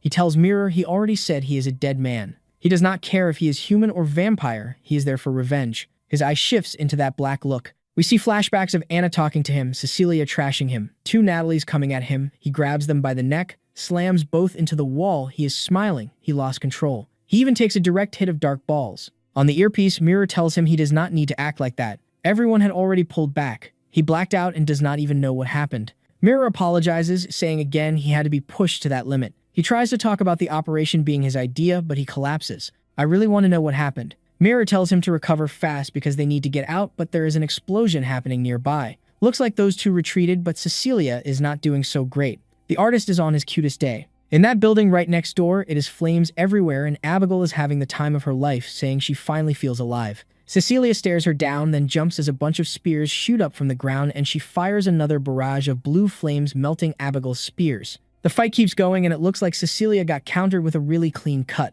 Abigail is not doing great either. She is smashed into the wall, saying she is not weak at all. She never gets close enough to the puddles, and she can still attack from far away. She wants to see it, though. She dodges it. Damn, she throws out a Tokyo Ghoul kind of move with a bunch of blood tentacles slamming the ground, and Cecilia realizes it is getting harder and harder to get close. She tries to create distance, but she falls into a tight trap. Blood comes up from under the ground, and Abigail celebrates, saying the bishop dropped her guard too much. Now her blood is going to be drunk as spoils of war. Then Mirror comes slicing through everything and tells Cecilia she is here. Abigail is instantly confused. Why is that long sword woman here? Where are Berenice and Natalie? Then she sees the stomp and that pitch black eye, and she already knows it is Soo-hyuk. How is this guy walking around with the reverse eye activated? Mirror tells Abigail she made a promise to the friend Abigail killed, and she's going to show that bastard what happens to anyone who messes with the bishops. Abigail says she does not remember failures. Cecilia still wants in even after getting wrecked. Now it is about to be 3 against 1. Or maybe not, because Abigail says they are not the only ones with allies. The vampire gang she created shows up, and she asks if they really think they are getting out alive. Mirror asks how they already made so many vampires. Cecilia tells her not to freak out, they are weak, just like the ones they saw before. Then all of them suddenly start getting killed by Abigail herself. Everyone is confused, but the protagonist warns them to be careful. Abigail created a vampire blood territory around her, and she says in a battlefield soaked in blood, she is unbeatable. Mira extends her sword and says she does not know what kind of ability this is, but she just has to erase the blood. Her attack hits a giant flying blood bubble. Worse than that, it does not even scratch it, and the power spreads across the whole city, making a square of blood. Inside that zone, her energy is infinite. As long as she is alive, the ability does not disappear. So today, they are fighting to the death. Every time it is Cecilia, the artist gets serious. I am calling it right now. I dare him to draw a cute Cecilia for us. No idea how much time passes, but Mirror is going off, saying it does not matter how much she attacks, this stuff does not stop. She dodges again, thinking she wants to help Cecilia, but the situation is brutal. The protagonist is completely pinned down with all kinds of things coming at him, but Mirror rushes in and saves the kid as he is falling on his own. She asks if he is okay and he cannot move. He thanks her while realizing how hard it is to fight while keeping the reverse eye up when he is this exhausted. At this pace, another attack comes and Mirror has to block everything again. She is thinking she has to protect him while begging Cecilia to hold on because Cecilia is getting hammered by Abigail and Abigail is yelling, asking where her strength went, what happened. Cecilia looks down and sees she barely has anywhere to step. She has to use flames to boost herself upward. She winds up a flame punch and says that bastard is not getting away. But she's getting attacked from every direction and she has to retreat again. She cannot even touch the ground and attacks keep coming from the ceiling and the sides non-stop. If she focuses too much on dodging, she cannot attack, and again, Abigail comes from above with 2 spears asking what she thinks she is doing. Cecilia takes a double whip strike and gets blasted into the ground. She is down there trying to defend herself and she cannot do anything. Mirror asks if she is okay and she says yes. The important thing is they need a way to deal with that ability. The whole battlefield is inside that woman's range. Mirror says sunrise is not far, the problem is surviving until then. The protagonist notices his friend is exhausted from having to cover and Cecilia is hitting her limit from fighting alone. He calls to them and says enough, he will draw Abigail's attention and distract her while they run. Mirror says that makes no sense, how is he going to stop her? He says he cannot die anyway, he will buy time, and that is what matters. This place is sealed and reinforced with blood, so maybe with Cecilia's ability or that Garen ult they can break out. They argue while Cecilia thinks, and then Abigail says she is not letting that happen. She pierces the protagonist's chest and arms and he starts losing consciousness again. When he opens his eyes again, he is pinned on spikes through his feet and he cannot move. He looks to the side and sees Cecilia and Mirror already got captured too. Seeing Abigail from behind, he wonders why it is always him getting saved by them. When things get serious, he cannot do anything. He tries to break free, saying he has to help them, but nothing happens. Then his blood suddenly turns golden. He begs his body to move while Abigail looks down and sees that weird light. Is he about to become some vampire holy blood mix? No, because Abigail recognizes it right away. That light is Natalie's ability. Then the story jumps and it is hard to follow because next chapter the protagonist is waking up again after passing out again. He does not know what that explosion was, but looking ahead, the 2 of them are still alive. Someone asks what was that he did. Abigail demands he explain how he used that ability. He is scrambling backward like a lizard, saying he has to get out fast. But he burned too much energy using it and now his body will not move. Abigail is already right in front of him, all beat up, coming in to slash him. Then Abigail says ability absorption is proof of awakening. Finally, we can talk. She pours her blood on him and says unlike those 2, he is not her enemy. She is here to offer him something. What if he joins her and together they kill Anna? Wow, look at these cute little lovebirds, everyone. Scene switches to the desert where hundreds of soldiers have been killed. Anna tells some idiot to give up, asking if she is stupid. That is when she met Abigail, who was looking stylish with all that gold stuff, saying she does not run from a fight. She has thrown herself into wars for years, searching for a worthy opponent, and finally she found someone like Anna. She charges and gets sliced in half midair. She cannot understand it because Anna did not even move, so how did that happen? Anna says she actually started to like her. When Abigail wakes up again, she is staring at her hand, not understanding what happened. Did she not just die? Anna is right there saying Abigail is not that bad and explains she is building an organization. If Abigail joins, she will always have the opponents she dreamed of. Time passes and Anna says the moment has not come yet and she already warned her that when the time comes, she will give the order. Anna is attacking Abigail on the ground, saying she should not have attacked with the Suicide Squad. Abigail complains that Anna herself gave the order and said she could use all her attacks on the opponent, but Anna says not like that. From now on, Abigail will have no connection to the Suicide Squad. She better not forget her place. Back in the present, the protagonist is confused and Abigail says if he joins her, she will give him all the information on Anna and she will help him grow as a vampire. She already gathered info on both Catherine and Berenice, and together they can start studying Anna's weaknesses. On top of that, she will help him reach full awakening and make him second in command. He just needs to keep collecting the bishop's blood like he has been doing. That is because it is the only way to block the slavery Anna has over all vampires, which is a huge amount of divine blood. He must have noticed that to kill Anna, those girls are not going to help much. He must have noticed it has been hard to get stronger lately, and the stronger he gets, the closer to vampires he becomes. The girls with him will never understand how he lives, and right now they are only by his side because he is useful. But what happens the moment he kills Anna? He will probably get executed with no second chance. So he should drop those women now and join Abigail as second in command. The kid just sits there not knowing what to say. She smiles and says he looks like he needs time to think. Then she reveals that east of the Sonoran Desert is where their base is. He is confused, like, why are you telling me that? She says it is to earn his trust, and besides, that place is not even that important. He can prove his worth if in 3 days he brings the long-haired bishop there. He asks why, what does she want to do with Cecilia there? Abigail says it is obvious she wants to fight her and then devour her. Devour her how? Yeah, no, I hope not. She stands up saying she would love to keep fighting, but the sun is about to rise, so the kid better think about her offer. And then he walks away saying that it is good for him to choose the like on this video that helps Mamoru make more juicy content for his viewers. Activate the cheeky little bell, and I am out.